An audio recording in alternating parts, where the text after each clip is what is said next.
प्रत्येक व्यक्तीला जो प्रश्न पडलेला आहे की अजितदादांचा जो ॲक्सिडेंट होता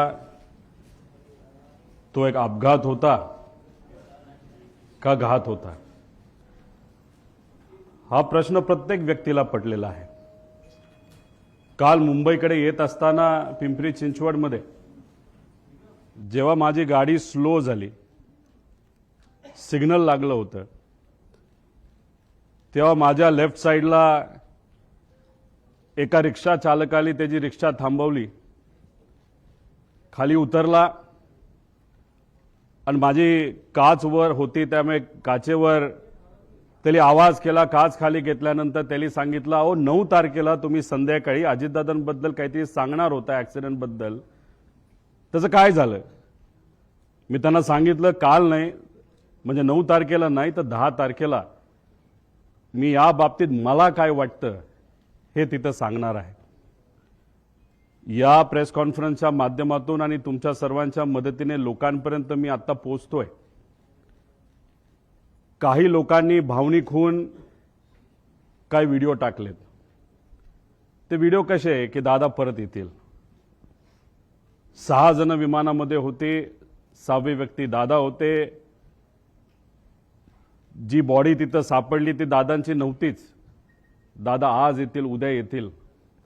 मला त्यांना सांगायचं आहे की आज जर दादा परत आले तर मी सुद्धा त्यांना घट्ट मिठी मारेल। पण ॲक्सिडेंट झाल्यानंतर 6 दिवस दररोज जेव्हा मी उठत होतो तेव्हा मला असं वाटत होतं काहीतरी घाणेरडं स्वप्न मी तिथं बघितलेलं आहे की दादांचा ॲक्सिडेंट झाला आणि ते फक्त स्वप्नच होतं आणि खऱ्या अर्थाने ही गोष्ट घडली नाही असं कुठेतरी मला तिथं वाटत होतं। कधीपर्यंत? जेव्हा दादांचा एक स्वेटर तो सुद्धा जळलेला, त्यांची चप्पल, त्यांचं घड्याळ जे दररोज ते घालायचे आणि ते घड्याळ दादा कधी पण त्यांचा जो वेळ असतो ते 15 मिनिटं पुढे ठेवायचे। 9 वाजलं त्या घड्याळात वाजले होते आणि ते जळलेलं घड्याळ बंद पडलेलं तिथं मी बघितलं आणि जे कोणी तिथं बघत होते त्यांच्या डोळ्यात अक्षरशः अश्रू होतं, कोणी निशब्द झाले होते, कोणाला काहीच बोलता येत नव्हतं। त्यामुळे मला सर्व लोकांना एवढंच सांगायचं आहे की जी घटना झाली नाही, जे दादांना झालं नाही आपल्या सर्वांना वाटतं तसं नसून ही घटना झाली आहे आणि आज दादा आपल्यामध्ये नसले तरी सुद्धा विचाराने ते आपल्या सर्वांबरोबर आहेत। ते हे एक प्रेझेंटेशन इथं मी तुमच्या सर्वांसाठी केलेलं आहे। या प्रेझेंटेशनमध्ये मी स्वतः, माझी टीम, मित्र, ज्यांच्या कोणाकडे पर्यंत मी पोचू शकलो त्यांच्याकडनं जी माहिती आम्हाला मिळाली ती माहिती या प्रेझेंटेशनच्या माध्यमातून आपल्या सर्वांपर्यंत आणण्याचा प्रामाणिकपणे प्रयत्न केलेला आहे। काही लोक म्हणतील ही कुठून आणली, कशी आणली? ही आम्ही आणली आहे। अजितदादांच्या प्रेमापोटी ही माहिती आम्ही गोळा केलेली आहे। मी सरकारमध्ये नाही, आम्ही सरकारमध्ये नसलो तरी जे काही जमलं, कारण का शेवटी दादा असतील, साहेब असतील, आम्हा सर्वांना एवढंच सांगितलेलं आहे की प्रयत्न करत राहावा आणि तो प्रयत्न या प्रेझेंटेशनच्या माध्यमातून हाच केलेला आहे की खरं काय घडलं याची माहिती लोकांना पाहिजे, आम्हाला माहिती पाहिजे, म्हणून हा प्रामाणिक असा प्रयत्न तिथं केलेला आहे। माझ्यासारख्या छोट्याशा कार्यकर्त्याला जर एवढं जमत असेल तर मला असं वाटतं की जर सगळ्या रिसर्च एजन्सी, इन्व्हेस्टिगेशन एजन्सी जर सरकारने नाही तर सरकारमध्ये असणाऱ्या लोकांनी जर लावल्या तर लवकरात लवकर आपल्याला या बाबतीतलं रहस्य त्या ठिकाणी कळू शकतं। सुरुवात करत असताना आता दादांचा मुंबई ते बारामतीचा विमान प्रवास थोडक्यात दिलेला आहे। 210 किलोमीटर विमानाचं अंतर त्यांना तिथं कव्हर करायचं होतं। 27 मिनिटं त्यांना त्या ठिकाणी लागणार होती आणि विमान कुठलं होतं तर VSR ही एक कंपनी ऑपरेटर त्यांचं त्या ठिकाणी ते होतं। लेअरजेट नावाचा एक ब्रँड आहे, बंबार्डियर नावाची एक कंपनी आहे कॅनडाची, पण हे विमान हे अमेरिकेमध्ये त्या ठिकाणी बनलं आहे। पुढं आता याबद्दल विमानाबद्दल बोलायचं झालं, बंबार्डियर एरोस्पेस 2010ला हे विमान बनलेलं आहे। लेअरजेट 45 हे विमानाचा टाईप आहे। खूप फास्ट विमान असतं, 51,000 फूट उंचीवर हे विमान त्या ठिकाणी ट्रॅव्हल करतं। बाकीचे जर विमानं आपण बघितले त्याच्यामध्ये कुठली असू द्या तर ते विमानं हे 41,000च्या आसपास त्या ठिकाणी असतात. आता हे विमान लेअरजेट 45 असं त्या ठिकाणी दिसतं. त्याचे इंटरनल पार्ट हे मी तुम्हाला इथं दाखवले. अंदाजे अजूनपर्यंत आम्हाला कळलेलं नाही. अंदाजे या बाजूला म्हणजे लेफ्ट साईडला दादा इथे कुठंतरी त्या ठिकाणी बसले असावे. या सेक्शन मध्ये आपल्या बॅगा नाहीतर अतिरिक्त जो काय आपल्या बरोबर सामान असतं हे सामान या भागामध्ये त्या ठिकाणी ठेवलं जातं. इथं पेट्रोल म्हणजे ह्या पेट्रोलच्या टाक्या आहेत असं आपल्याला समजायला काय हरकत नाही. बाकी डिटेल जर कोणाला पाहिजे असतं तर हे डिटेलमध्ये इथं दिलेलं आहे. आता या VSR कंपनीची माहिती मला आपल्या सर्वांना द्यायची. याच्यामध्ये विजय कुमार सिंग त्यानंतर सीमा रिमी सिंग हे दोघं याच्यामध्ये पार्टनर आहेत आणि विस्टा सेल्स प्रायव्हेट लिमिटेड नावाची एक कंपनी आहे. 2 डिरेक्टर विजय कुमार सिंग आणि रोहित सिंग. विजय आणि रोहित हा विजयचा मुलगा आहे. रोहित सिंग बद्दल मी पुढे 2-3 स्लाइड पुढे त्या ठिकाणी आपल्या सर्वांना माहिती देतो. याच्यामध्ये जर बघितलं तर हे 3 शेअर होल्डर इथं दिसतात. पण या खोलामध्ये जर गेलो विस्टा सेल्स प्रायव्हेट लिमिटेडमध्ये 27 वेगवेगळे शेअर होल्डर आहेत. ह्याच्यात जर खूप खोलात आपण गेलो तर कोणाची कंपनी आहे, कोण तिथं शेअर होल्डर आहे, विमान कोणाचे हे तिथं आपल्या सर्वांना कळेल. पण याच्या खोलामध्ये तिथं आम्ही जात नाही. त्या पद्धतीची माहिती आमच्यापर्यंत आहे. पण अजून खोलात जाऊन जर उद्या जाऊन लागलं तर ती माहिती आपल्या सर्वांना आम्ही देऊ शकतो.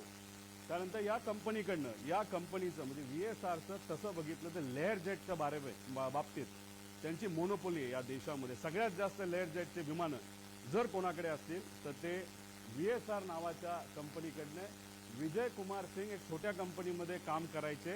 पण नंतर कष्ट केले असतील नाहीतर काय बऱ्याच काय गोष्टी झाल्या असतील. त्यांनी स्वतःची VSR नावाची ही कंपनी तिथं सुरू केलेली आहे. पुढे आता अपघाताच्या दिवसाची टाइमलाईन जर आपण बघितली तर 7:02 तिथं जो क्रू असतो म्हणजे पायलट अटेंडंट हे सगळे तिथं 7:02 तिथं पोहोचले. कॅप्टनली चेक केलं बारामती एअरपोर्टला. तिथं फोन केला असेल, माहिती घेतली असेल, ATCशी बोलणं झालं असेल, बाबा तिथं विजिबिलिटी आहे का असा प्रश्न तिथं केल्यानंतर तिथं ऑल ओके 7:10 सांगण्यात आलं. 7:17 दीपक जाधव विदीप जाधव जे त्यांचे PSO होते दादांचे हे तिथं पोहोचले होते. 7:50 दादा विमानतळाकडे पोहोचले. 7:56 विमान मुंबई विमानतळ रडारच्या संपर्कात आलं. ही मुंबईच्या ATCला सांगितलं आता आम्ही टेक ऑफ करायला तयार आहे. 8:10 आणि 51 सेकंदला हे टेक ऑफ झालं. तुम्ही म्हणसाल या बाजूला काय, या बाजूला काय आहे याची माहिती थोड्या वेळानंतर मी आपल्या सर्वांना देतो. पण ही माहिती अतिशय महत्त्वाची आहे. एका ग्रुप चॅटची ही माहिती आहे आणि त्या ग्रुप चॅटवर खूप काय आपल्याला पुढे जाऊन कळणार आहे. नाव फक्त दिलंय, पुढचा नंबर तिथं मी दिलेला नाही पण नंबर सुद्धा तिथं आहे. एका ऍक्च्युअल ग्रुप चॅट मधले हे स्नॅपशॉट तिथं काढलेले. त्या ग्रुप चॅट मध्ये अधिकारी सुद्धा असतात, PA सुद्धा असतात. त्याबद्दलची माहिती मी पुढे तुम्हा सर्वांना देतो. आता विमान 8:22 विमान लोणावळा जवळच्या आसपास त्या ठिकाणी तिथं असेल. 8:25 विमान पुणे जवळ, पुणे शहराजवळ असेल. 8:30 विमान यवत हे जे गाव आहे त्याच्या आसपास असेल. 8:32 सुपे म्हणून गाव, सुपे जळगाव गाव हे बारामतीमध्ये आहे तिथं असेल. 8:43 ते 8:45 दरम्यान दुर्दैवी घटना, खरंच जी घटना अतिशय आपल्या डोळ्यांमध्ये पाणी आणते ती घटना या टाइमच्या वेळेस त्या ठिकाणी घडली. 9 वाजता दादा गंभीर जखमी आहेत. ऍक्सिडेंट झाला हे आम्हाला कळलं होतं पण आमच्या सगळ्यांच्या मनात असं होतं की जखमी आहेत, हॉस्पिटलमध्ये आहेत पण जिवंत आहेत अशी कुठली बातमी आमच्या कानामध्ये यावी. तशी 9 वाजता ती बातमी सुरू होती. पण 9:45 पहिली बातमी आली ती म्हणजे दादांच्या निधनाची, जी ऐकल्यानंतर अक्षरशः मन पण सुन्न झालं आणि डोकं सुद्धा सुन्न त्या ठिकाणी झालं. आता ही माहिती म्हणजे हा जो प्रवास आहे, हा प्रवास हे जे एक सॉफ्टवेअर आहे नाहीतर ऍप आहे, ज्याच्याकडे विमान असेल त्यांना हे ऍप उघडता येईल. जो पायलट असेल हे ऍप उघडता येईल. युनिव्हर्सल ऍप आहे. याच्यामध्ये तुम्हाला सगळ्या विमानाची माहिती तिथं कळू शकते. त्याच्यात जर आपण गेलात तर ह्याच्यामध्ये हे किती वर्षापूर्वीचं विमान होतं तर 16 वर्षापूर्वीचं ही सगळी माहिती असते. ह्याच्या आधी 2 दिवस म्हणजे 26ला आणि 25ला हे विमान कुठं गेलं होतं? मुंबई सुरतला एकदा गेलं, परत सुरत मुंबईला तिथं गेलं. म्हणजे हा जो विमानाचा प्रवास आहे ही घटना घडायच्या आधी तर सुरतला हे विमान तिथं जाऊन आलं होतं. आता हे महाशय म्हणजे हे जे मालक आहेत सिंग यांनी काय स्टेटमेंट दिलं? विमान चांगल्या स्थितीत होते आणि मेंटेन्ड होते, हा सगळ्यात महत्वाचा मुद्दा तिथं आहे. वैमानिक अनुभवी होते, हा दुसरा महत्वाचा मुद्दा त्याच्यामध्ये आहे. अपघात व्हिजिबिलिटी इश्यूमुळे झाल्याची शक्यता आहे, हाही मुद्दा त्याच्यामध्ये त्या ठिकाणी आहे. आता या आमच्या ताई बारामतीच्या आहेत, त्यांचं काय स्टेटमेंट हे थोडंसं तुम्ही ऐकून घ्यावं. गावाकडून आलं होतं, पूर्ण असा विमानाचा आवाज वेगळाच येत होता नेहमी.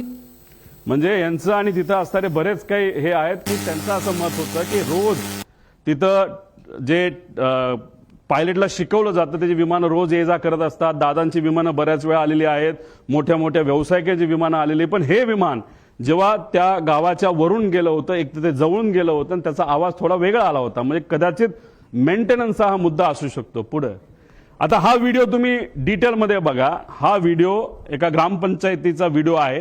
हे गोल दाखवलंय, तो जे विमान आलं सरळ झालं, ते तिथं टिल्ट झालं आणि दुर्दैवी 11 सेकंदात ते खाली आपल्या सगळ्यांना पडलेला आणि तो स्फोट झालेला त्या ठिकाणी बघायला मिळाला. म्हणजे हा सगळा सीसीटीव्ही फुटेज हा आपल्या सर्वांना बघायला मिळतो आणि हे झालं, हे सीसीटीव्ही फुटेज आपल्याला मिळालं म्हणून आता आपण सर्वजण चर्चा करू शकतोय. हे सीसीटीव्ही फुटेज आलं नसतं तर जसं इतर प्लेन क्रॅश बद्दल नुसतं मोघमच बोललं जातं तसंच कदाचित या बाबतीत सुद्धा दुर्दैवाने बोललं जाऊ शकलं असतं. पण हा सीसीटीव्ही फुटेज आपल्या सर्वांसाठी अतिशय महत्वाचा आहे. आता याच्यामध्ये आपल्याला प्रश्न काय पडतात? म्हणजे मालक तर बोलून गेला की काय झालं असावं, हे असेल तर ह्याच्यामध्ये विमान काय बिघाड, म्हणजे ह्याच्यामध्ये काय बिघाड झाला होता ज्याच्यामुळे ते विमान स्टॉल झालं. स्टॉल झालं म्हणजे बंद पडून ते एका बाजूला त्या ठिकाणी वळलं. तर का ते स्टॉल झालं, असं का झालं? मेकॅनिकल फेल्युअर झाला असेल का? त्यानंतर टेक ऑफ पूर्वी विमान चेक करण्यात आले होते का? आपण कधी गाडी घराच्या बाहेर काढत असताना पेट्रोल आहे का, ऑइल आहे का, ह्या बेसिक गोष्टी बघतो. तसं विमान उडत असताना, उडवायच्या आधी त्याच्यामध्ये टेक ऑफ पूर्वी विमानाचं इन्स्पेक्शन एक मेकॅनिकल अधिकारी करत असतो. त्याचं कामच तेवढं असतं की विमान नीट आहे का, सगळ्या केबल लागल्यात का.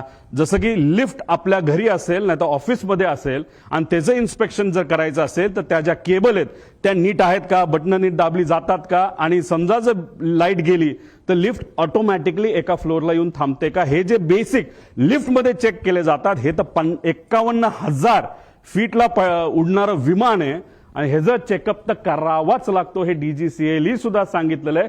जगातल्या प्रत्येक देशामध्ये हे आपल्याला तिथं फॉलो करावं लागतं. त्यामुळे टेक ऑफ पूर्वी याचं काय चेकअप झालं होतं का?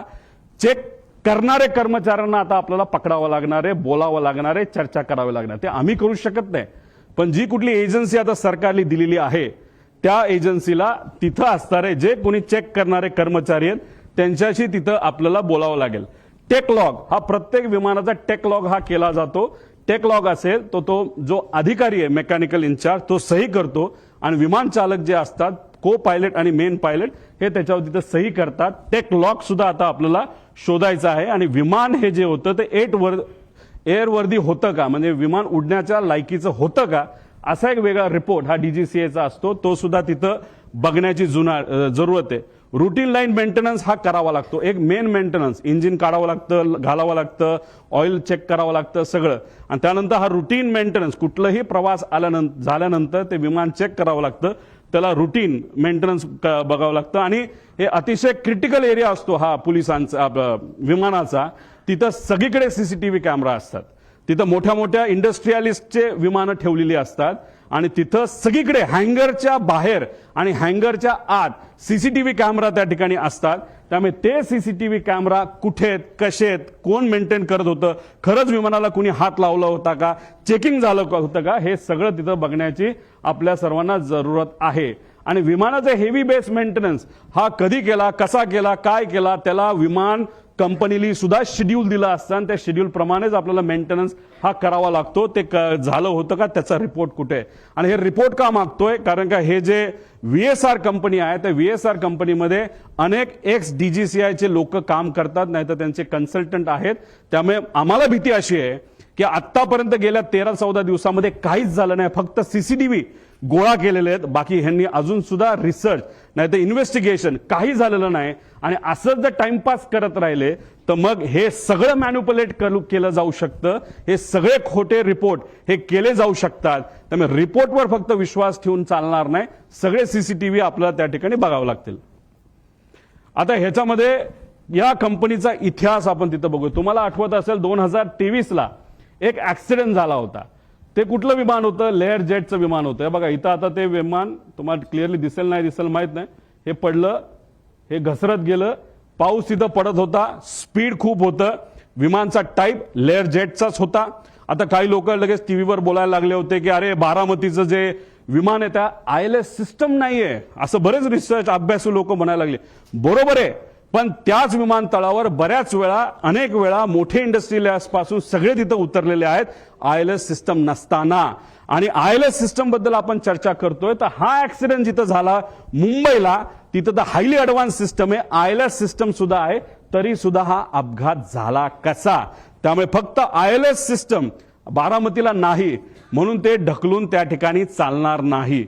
आता हा ऍक्सिडेंट झाला, कसा झाला, काय झाला, व्हिजिबिलिटी वर ढकलून मोकळे झाले विमानाचे, अजून पाऊस होता, हे होतं. मग ILS सिस्टम असताना पाऊस होताना सुद्धा बाकी विमानं लँड होऊ शकत होते. मग आमच्या VSR या कंपनीचं लेअर जेटचं विमान का लँड होऊ शकलं नाही आणि का घसरत गेलं, याचा अभ्यास कुठं ना कुठे त्या ठिकाणी करावा लागेल. 2023चा हा विषय. मग आतापर्यंत रिपोर्ट आला असेल, आतापर्यंत एन्क्वायरी क्लिअर झाली असेल, तो रिपोर्ट मीडियाकडे आला असेल, तो रिपोर्ट कंपनीली जे लोक आत होते, ज्या कंपनीली ते भाड्यावर घेतलं होतं त्या लोकांना दिला असेल, अशी अपेक्षा आपण करू. कारण 2 वर्ष एवढा मोठा अपघात होऊन हे कुठेही रिपोर्ट कुणी दाबू शकत नाही. बघूया काय झालं पुढं. दुर्दैव असं 2023ला हा अपघात झाला, पण आतापर्यंत त्याचा रिपोर्ट आलेला नाही. अजितदादांचा दुर्दैवी ऍक्सिडेंट झाल्यानंतर त्या बातम्या जेव्हा अख्ख्या देशामध्ये तुमच्या माध्यमातून त्या ठिकाणी केल्या गेल्या, तेव्हा कुठेतरी DGCAला तिथं जाग आली आणि final report soon in September 2023 Mumbai layer jet असं सांगण्यात आलं. म्हणजे कुठेतरी VSRचा एक होल्ड आहे DGCAवर, असं आमच्या सगळ्यांचं मत आहे. म्हणून एवढा मोठा रिपोर्ट होऊन त्या ठिकाणी तो दाबण्यात आला. मग का हा रिपोर्ट दाबण्यात आला? हा रिपोर्ट जर आतापर्यंत आला असता, तो जर सरकारपर्यंत पोहोचला असता, तर मग काही गोष्टींमध्ये बदल होऊ शकले असते. आणि मग आज आपले अजितदादा, माझे काका, हे आज आपल्या सर्वांमध्ये इथं असू शकले असते. पण हा रिपोर्ट न झाला, न त्याच्यावर चेक झालं, कसं घडलं याचा कुठेही अभ्यास त्या ठिकाणी झाला नाही. हा रिपोर्ट आजपर्यंत दाबला असं आमच्या सगळ्यांचं त्याच्यामध्ये म्हणणं आहे. बरं ठीक आहे, भारताने हा रिपोर्ट दाबला. मग आता इंटरनॅशनल लेवलला काय झालं ह्याचा अभ्यास तुम्ही बघूया. EASA European aviation safety agency, ह्यातले काही विमान आहेत, लेगेसी आहे, ग्लोबल आहे, जे विमानं दुबईला पण पोहोचू शकतात, लंडनला सुद्धा पोहोचू शकतात, एवढी मोठी विमान आहेत. तुम्ही बघितलं असेल जेव्हा माझ्या मतदारसंघामध्ये एक फार मोठे क्रिकेटर हे आले होते, एक फार मोठं विमान घेऊन तिथे मी गेलो होतो आणि ते विमान हे लंडनला सुद्धा लँड होतं आणि ते कोणाचं होतं, ते VSRचं होतं. मग हे विमान लंडनला तिथं पोहोचत असेल, नाही तर युरोपमध्ये तिथं जात असेल, जेव्हा ही घटना भारतामध्ये, महाराष्ट्रामध्ये, मुंबईमध्ये घडली 2023ची, त्याची दखल युरोपियन एव्हिएशन सेफ्टी एजन्सीने घेतली आणि एजन्सीने VSRला विचारलं, अरे बाबा तुला TCO थर्ड कंट्री ऑपरेटर म्हणून आम्ही परवानगी दिलेली आहे, तुम्ही आमच्याकडे लँड होऊ शकता, पण ही घटना घडली कशी याचा रिपोर्ट आम्हाला तू दे, सेफ्टी तू करतो काय करतो कशा, या बाबतीत आम्हाला थोडी तरी माहिती दे. दुर्दैवाने आतापर्यंत ती माहिती ही या मोठ्या एजन्सीला, या VSR कंपनीली दिलेली नाही. तिथे सुद्धा हे दाबण्यात आलं आणि कुठंतरी काहीतरी गोष्ट लपवण्यात आली आणि त्यांनी सांगितलं लेवल 1 ची त्रुटी असल्याच्या कारणाने EASA कडून VSRचा परवाना रद्द झाला. लेवल 1 म्हणजे काय? सगळ्यात बेसिक सेफ्टी, ज्याच्यामुळे ऍक्सिडेंट होऊ शकतो, विमान पडू शकतं, माणूस जाऊ शकतो, याला लेवल 1 ची सेफ्टी त्याच्यामध्ये म्हणतात आणि ते तिथं झालं. आता there is major non compliance, त्याने हे direct serious risk to flight safety immediate corrective action required, त्याशिवाय आम्ही उडून देणार नाही असं युरोपियन एजन्सीने सांगितलं. आणि त्यांनी काय केलं, सस्पेंडेड ऑपरेशन, ग्राउंडेड एअरक्राफ्ट, सगळे अप्रुव्हल्स आणि सर्टिफिकेट काढून टाकले. सगळा मेंटेनन्स आणि त्याच्या फ्लाईट ऍक्टिव्हिटीज त्या युरोपमध्ये होत्या सगळ्या बंद करून टाकल्या. आता हे जर युरोपची कंपनी करू शकते, हे महाराष्ट्रात घडलं, देशात घडलं, तरी VSR अजूनपर्यंत का विमानं उडवते असा प्रश्न आमच्या सगळ्यांचा आहे. माझे काका गेले, आपले दादा त्याच्यात गेले, पण आज VSRच्या माध्यमातून सीएमांची फ्लाईट तिथे घेतल्या जातात, सगळ्या मंत्र्यांच्या फ्लाईट घेतल्या जातात, तिथं दुसरे उपमुख्यमंत्र्यांच्या फ्लाईट घेतल्या जातात. त्यांच्या सेफ्टीबद्दल तर आपण विचार केला पाहिजे. एक नेता आमचा गेला, पण बाकी नेत्यांचं काय? मग ह्या VSRला अजूनपर्यंत का परवानगी दिली जाते? त्यांचा एवढा होल्ड की अजितदादांचा ऍक्सिडेंट होऊन सुद्धा त्यांना तिथं थांबवलं जात नाही. ESA सारख्या मोठ्या एजन्सीनी त्यांचा रद्द परवाना करून सुद्धा त्यांना तिथं परवानगी दिली जाते. तर एवढं फेवर VSRला का केलं जातं असं आमचं मत आहे.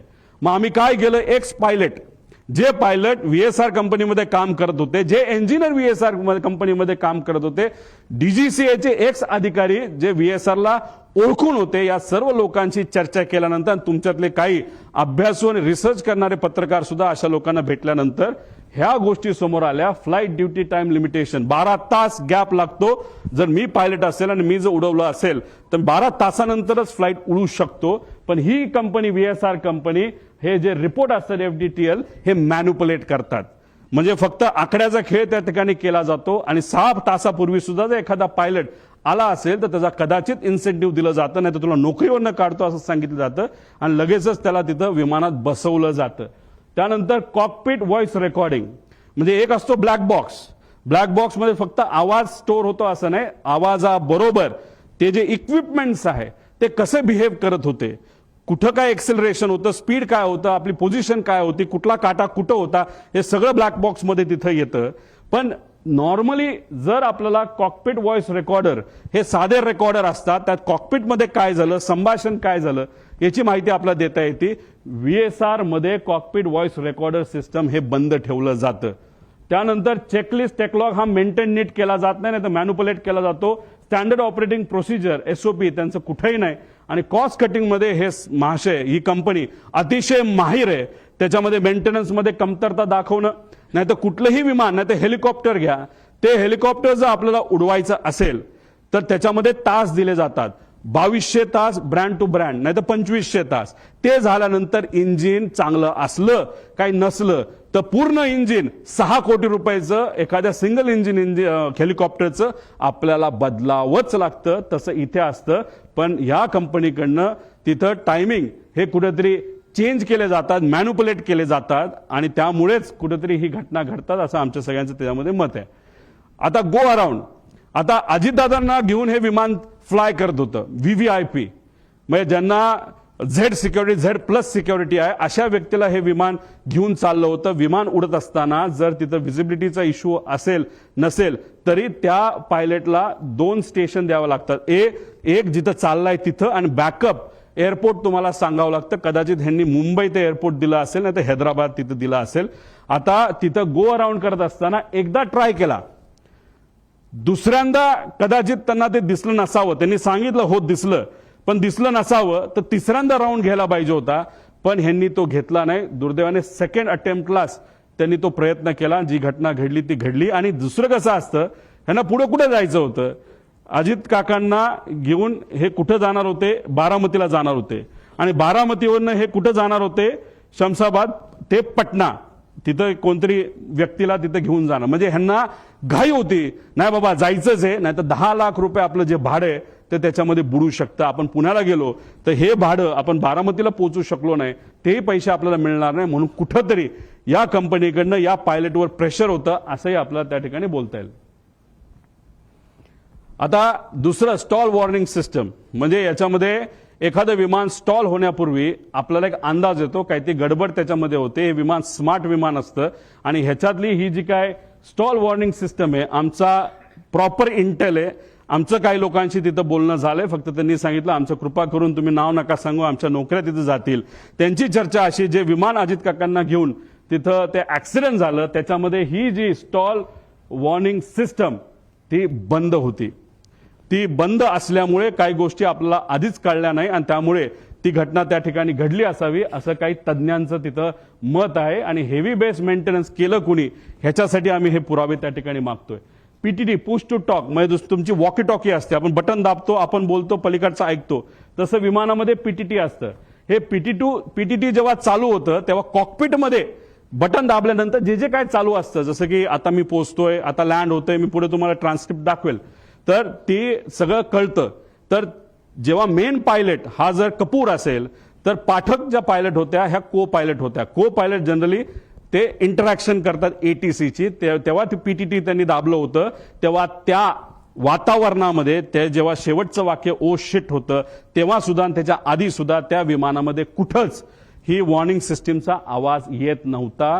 पीटीटी दाबून सुद्धा शुकशुकाट होता, म्हणजे ही सिस्टम तिथं बंद होती असं आमचं त्या ठिकाणी म्हणणं आहे. आणि त्यासाठी जे एटीसीचं रेकॉर्डिंग आहे ते तुम्ही चेक केलं, पीटीटी दाबल्यानंतर त्याच्यामध्ये कुठेही ते वॉर्निंग तिथं आल्या नाहीत. आणि ब्लॅक बॉक्स जेव्हा रिकव्हर केला जाईल त्यानंतर आपल्याला बऱ्याच गोष्टी या बाबतीतला कळतील. आता दुसरा विषय असा आहे की हा व्हिडिओ तुम्ही ऐका, मग तुम्हाला त्या ठिकाणी मी सांगतो.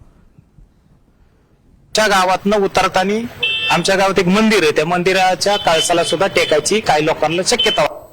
आता हे त्याच वेळी आमच्या गावातनं उतरताना आमच्या गावात एक मंदिर आहे, त्या मंदिर 51,000 फीटला ते उडतं आणि जेव्हा तुम्ही त्या एअरपोर्टच्या जवळ येत असता आणि फारच जमिनीच्या जवळ आल्यानंतर ही सिस्टम तुम्हाला वॉर्निंग देते. जेव्हा तुम्ही एखादा हिंदीचा पिक्चर नाही तर इंग्लिशचा पिक्चर बघितला असेल तेव्हा तिथं तुम्हाला जाणवत असेल एक आवाज ते विमान देत असतं की warning approaching land, warning approaching land, अशा प्रकारची ही सिस्टम त्याच्यामध्ये असते. आणि दुर्दैव असं आमचं असं मत आहे की मंदिराच्या जर जवळ गेला असेल तरी पीटीटी चालू असताना हा आवाज तिथं आपल्याला कुठंही ऐकायला मिळालेला नाही.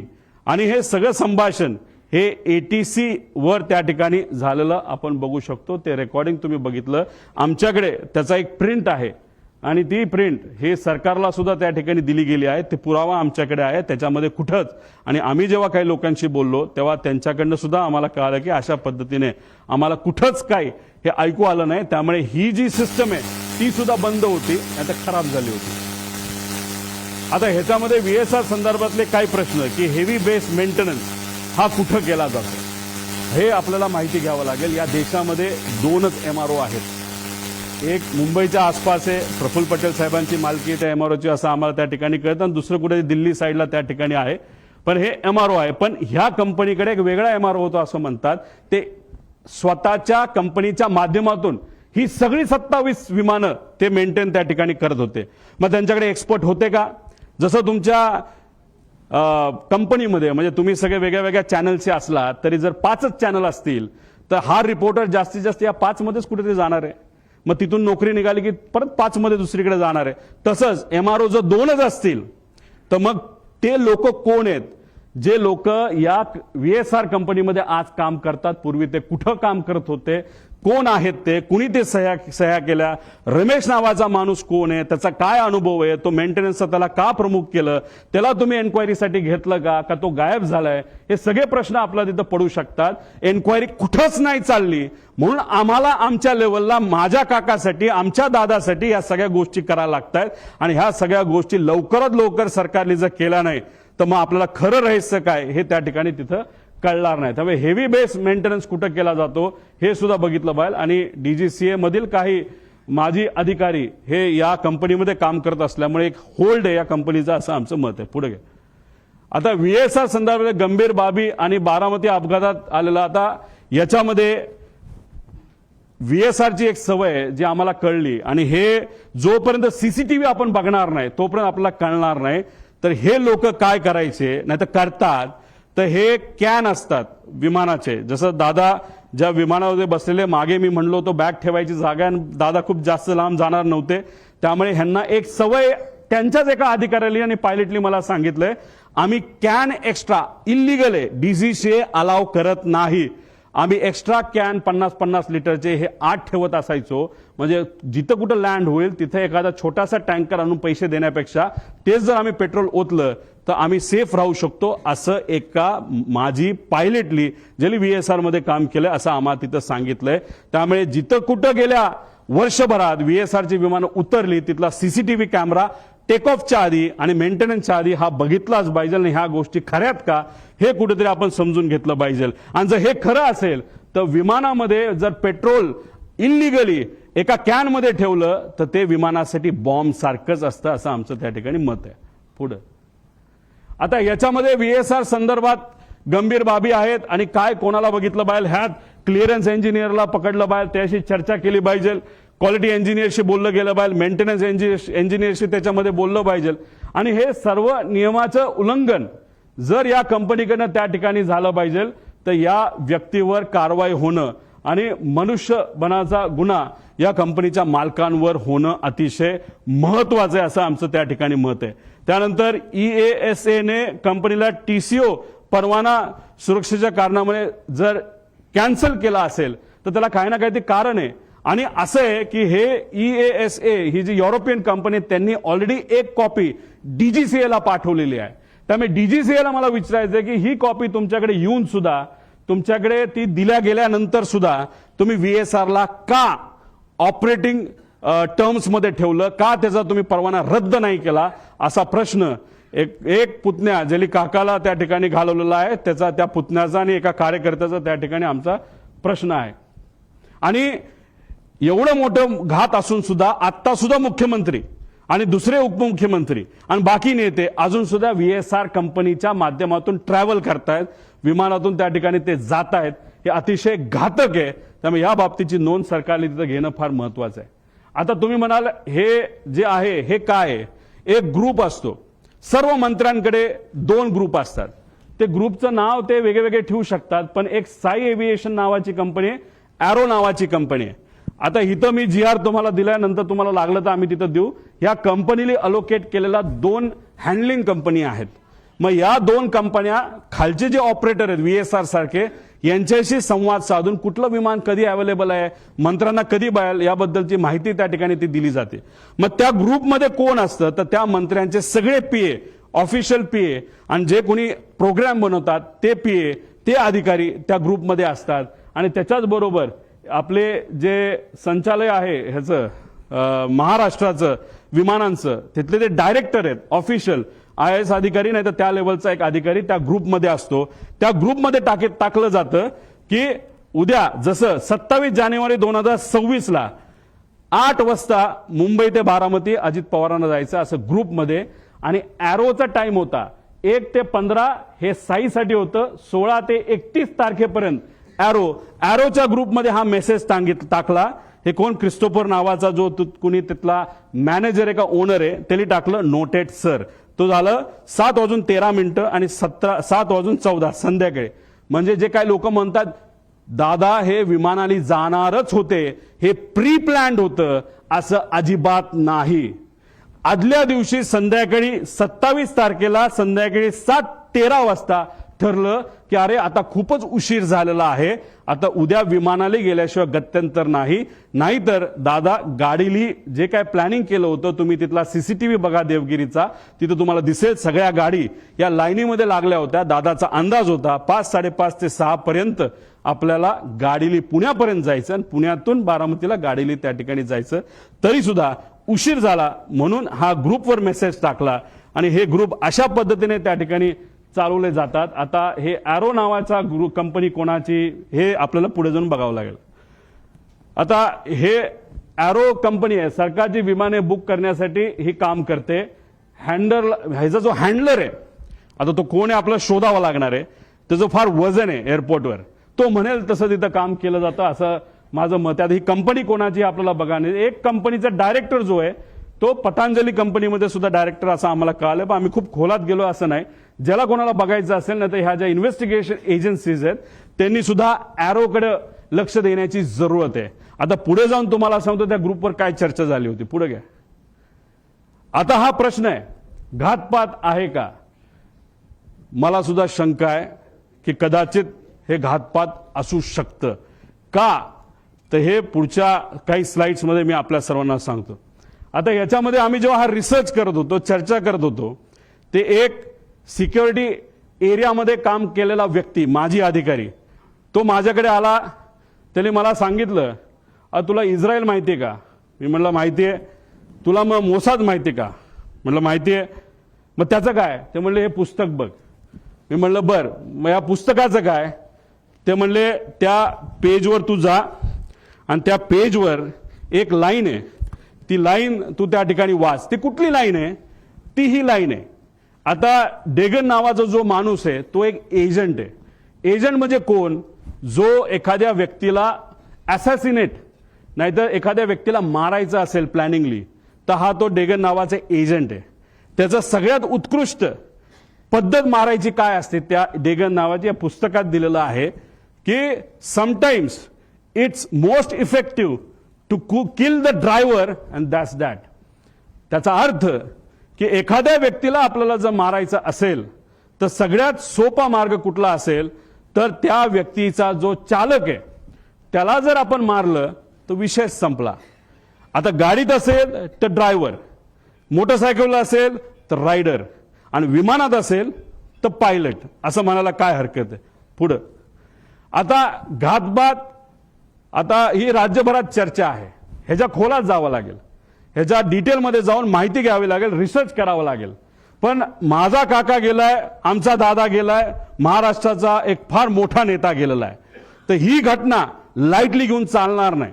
एखादी गोष्ट इकडे तिकडे झाली, आपण इकडे गेलो तिकडे गेलो, कुणी काय केलं, ह्याली काय होणार नाही. आम्हाला जोपर्यंत ह्याची उत्तरं मिळत नाही तोपर्यंत आम्ही शांत बसणार नाही.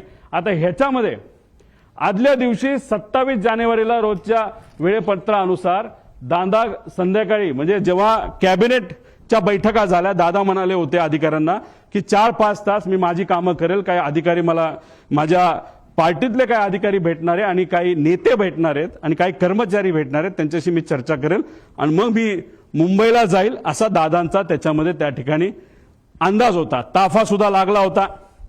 एक फार मोठे नेते दादांना भेटण्यासाठी येणार होते, ते वेळेत येणार होते, पण उशीर झाला.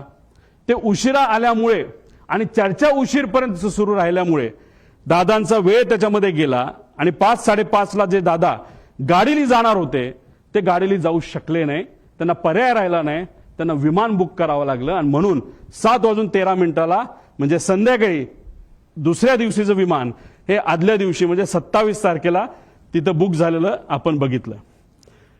पूर्व विदर्भातील एक कुठले तरी नेते हे मोबाईल चेक करा दादांचे, नाही तर लँडलाईनवर कोणाचा फोन होता काय होता मला माहित नाही, पण मला जे कळालेलं आहे सही करावीच लागते.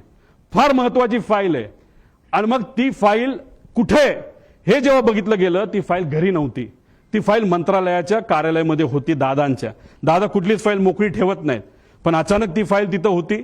मग ती दादांनी बोलवली. बोलवण्यात येण्यात मुंबईचं संध्याकाळचं ट्रॅफिक तुम्हाला माहिती आहे. ती फाईल पोहोचूस तर वेळ गेला. वेळ गेल्यानंतर ती फाईल आली. पण एक मोठा नेता आपल्या पक्षाचं बोलत असेल तर सही तर करावीच लागेल. आणि मग दादांनी ती सही केली. ती फाईल यूज तर सही करूस तर त्याच्यामध्ये दुर्दैवाने त्या ठिकाणी वेळ गेला. आता ह्याच्यात खोलात जर जायचं असेल, कारण आमच्या पण ओळखी तिथं आहेत, आमच्या पण जीवाची माणसं आहेत. अजितदादांबरोबर जेव्हा केव्हा मी भेटलो आणि दादांचा जो काही शेवटचे 3-4 महिने होते त्यात मी, दादा आणि त्यांच्याबरोबरचे अधिकारी एकदम घट्टपणे एक फार महत्वाची चर्चा त्या ठिकाणी करायचो. आणि ती करत असताना मग काही अधिकाऱ्यांचे, कर्मचाऱ्यांचे त्याच्यावर आमच्यावर त्या ठिकाणी विश्वास असल्यामुळे तिथं चर्चा काय चालली होती हा विषय जेव्हा केला तेव्हा तिथं चर्चा कुठले तरी राजकीय कन्सल्टंट कोणीतरी आहे, त्यांचा जो कॉन्ट्रॅक्ट आहे जो शेकडो कोटीचा आहे तो आपल्याला कॅन्सल करावा लागतोय. कारण त्यांच्याकडनं काहीच आपल्याला मिळत नाही, त्याचा काहीच फायदा होत नाही. कारण 7 दिवस आधी सुद्धा बारामती हॉस्टेलला दादांना जेव्हा मी भेटलो होतो तेव्हा सुद्धा दादांनी काही लोकांना सांगितलं होतं शहाणपणा करू नका, राजकारण आम्हाला शिकू नका, राजकारण आम्ही कसं करायचं हे माहिती सर्वे फक्त तुम्ही करा, अशी काहीतरी चर्चा तेव्हा झाली होती. आणि अशा पद्धतीची चर्चा तिथं झाली आणि दादांना त्याच्यामध्ये उशीर झाला आणि मग दादांना प्लॅन बदलावा लागला. आता हे सगळे बॅकग्राऊंड तुम्हाला फक्त सांगतोय. त्याचं कारण असं की प्लॅन का बदलावा लागला. आता मी येतो 28 तारखेला. आता काही लोक म्हणतात उपमुख्यमंत्री आहेत, दादा कडक होते, शिस्तीचे होते, दादांनी सांगितलं असेल पायलटला ए बाबा उडलंच पाहिजे. पण दादाचं स्टेटमेंट तुम्ही बघा, ते स्वतःच्या मुखातून ते काय बोलतात. परंतु मला ते तिकडनं जाणं गरजेचं होतं, कारण वैमानिकाचा दिवस आला की उशीर झाला तर मला निघून जावं लागलं, कारण ते अलीकडचे तास म्हणजे दादा कधी पण विमान उडवत असताना कॅप्टनला विचारायचं, बाबांनो काय वाटतं, जायचं का नाही जायचं, उडायचं का नाही उडायचं, काय अडचण आहे, तुम्हाला जे वाटतं ते करा. एका ठिकाणी त्यांना यायचं होतं, मुंबईकडनं ते उडले पण होते. माझा अंदाज आहे 2-2.5 वर्षापूर्वीची गोष्ट असेल. हेलिकॉप्टरले होतं, लोणावळ्याला धुक्क वाढलं होतं. दादांना त्या कॅप्टनली सांगितलं थोडंसं दुःख जास्त आहे, रिस्क आहे, पण आपल्याकडे डबल इंजिन हेलिकॉप्टर आहे, अजिबात दादा काळजी करू नका. दादा म्हणले काय नाही, मुंबईला परत दे. दादा परत मुंबईला गेले आणि गाडीली पुण्याकडे त्या ठिकाणी आले. हे दादांची वस्तुस्थिती होती. दादांचं एक मत होतं, जो एक्सपर्ट आहे, जो त्यातला एक्सपर्ट आहे त्याचा ऐका, अभ्यास करा, रिस्क उगाचच त्याच्यामध्ये त्या ठिकाणी घ्यायची नाही, अशी दादाची भूमिका होती. हे होते आमचे दादा, जे वेळेवर एअरपोर्टला पोहोचले, पण नंतर जे घडलं त्याच्यामध्ये काही गोष्टी तुम्हाला पुढे मी सांगतो. पुढे घ्या. आता हे एक ईमेल आहे, या ईमेलमध्ये 2 नावं आहेत क्रू डिटेल्सची. ह्याला क्रॉस व्हेरीफाय करावं लागेल हे ईमेल. याच्यामध्ये कॅप्टन साहिल काहीतरी आहे बाबा मदन आणि कॅप्टन यश असे 2 नावं प्रपोज केली गेली होती. बाकी सगळं तिथं लिहिलेलं आहे आणि कुठं जाणारे मुंबई बारामती वगैरे सगळं तिथं दिलं होतं. आता हे आहेत दोघं, पण झालं असं की नाव ते दुसऱ्या दिवशी बदलण्यात आलं. हे आहेत मदन. मग त्यांच्या मिसेसली एक मेसेज ते सोशल मीडियावर टाकलं होतं की मदनचं नाव जेव्हा सुरू झालं होतं तेव्हा त्यांच्या मदनच्या नावाने तिथं सुरू झालं होतं की वाईट वाटतं, दुर्दैवी त्यांची मृत्यू झाला. मग त्यांच्या मिसेसली ते तिथं टाकलेलं आहे. आता हे दोघांची नावं होती, पण मग हे त्यांना त्या ठिकाणी नियुक्ती झाली, म्हणजे पाठक आणि कपूर यांचं नाव तिथं आलं. तर मग आमचा विषय, आणि कधीच तुम्ही बघितला असेल, कपूरचे कुठला तरी मित्र कुठेतरी बोलत होता की बाबा कपूर आदल्या दिवशी बाहेरून आला होता भारताच्या, तो उडवणारच नव्हता, पण मग त्याला अचानक सांगितलं आणि मग त्यांनी उडवायला घेतलं विमान, असं तुम्ही कुठेतरी ऐकलं असेल. तर मग आमचा प्रश्न असा आहे की मग टेक ऑफ पूर्वी मुख्य पायलट हे का बदलले गेले आणि मग का असं नाव चेंज त्या ठिकाणी केलं गेलं, आणि जर टेक ऑफ करायचं असेल तर त्या पायलटला आधीच यावं लागतं. आणि तिथं असं सांगितलं होतं की हे 2 पायलट हे ट्रॅफिकमध्ये 6:30 वाजता सकाळी अडकलेत आणि ते येऊ शकत नाहीत, म्हणून दुसरे पायलट आम्हाला द्यावं लागलं, अशी कुठेतरी एक स्टेटमेंट आम्ही सोशल मीडियावर आणि काही मीडियाच्या माध्यमातून तिथं ऐकली होती आणि काही अधिकाऱ्यांनी सुद्धा त्या ठिकाणी सांगितलं होतं. पुढे घ्या. आता हे व्यक्ती आहेत, 7 वाजता हे क्रू तिथं पोहोचलं. आता अप्रुव्हल कधी आलं तर 12:30 ओके, विमान मध्यरात्री 12-12:30 वाजता की विमान फायनल झालंय, क्रू फायनल झाली, आणि त्यांनी सांगितलंय की ओके. सकाळी त्यांनी 7 वाजता मेसेज केला की क्रू हे एअरपोर्टला पोहोचले आहेत. मग आता प्रश्न आम्हाला असे निर्माण होतात, पुढे घ्या, की हे जे 2 पायलट आहेत जे ट्रॅफिकमध्ये अडकले असं म्हणतात, मग कुठं होते, त्यांचा सीडीआर तुम्ही काढलाय का? ट्रॅफिक पोलीसच्या बऱ्याच ठिकाणी तिथं सीसीटीव्ही कॅमेराज आहेत, ते तुम्ही तिथं बघितले का? मग हे 2 ट्रॅफिकमध्ये अडकले, तर मग हे 2 काय एअरपोर्टलाच राहायला होते का? एअरपोर्टच्या जवळ राहायला होते का? मग हे दोघं तिथं कसे आले? असा बरेच काही प्रश्न आम्हाला तिथं पडतात. त्यानंतर ते आल्यानंतर ब्रेथ अनालिसिसची टेस्ट झाली का, ज्याच्यामध्ये आपल्याला ते जसं पोलिसांनी रात्री तुम्हाला पकडलं, तुम्ही पिलं असलं काय नसलं काय तुम्हाला ते फुंकावं लागतं, तसं हायली ॲडव्हान्स्ड ब्रेथ अनालायझर हे एअरपोर्टला असतात, डीजीसीएला दिलेले असतात. त्याचा फोटो सुद्धा निघतो, ते सीसीटीव्ही आहेत का, तोच तो होतो का, त्याचं ब्रेथ अनालिझर केलं का, तिथं कॅमेरा आहेत का, कॅमेराचा रेकॉर्ड कोणाकडे आहे, त्यानंतर विमानाकडे गेल्यानंतर तिथं चेक करत असताना ते रेकॉर्ड आहेत का, 7 वाजता ते पोहोचले असतील, दादा जर 8ला पोहोचले असतील तर 1 तासाचा वेळ आहे, त्यात त्यांनी विमानं चेक केली आहेत का, विमानात काय वेगळं ठेवलंय का, असे बरेच प्रश्न त्याच्यामध्ये आम्हाला त्या ठिकाणी निघतात.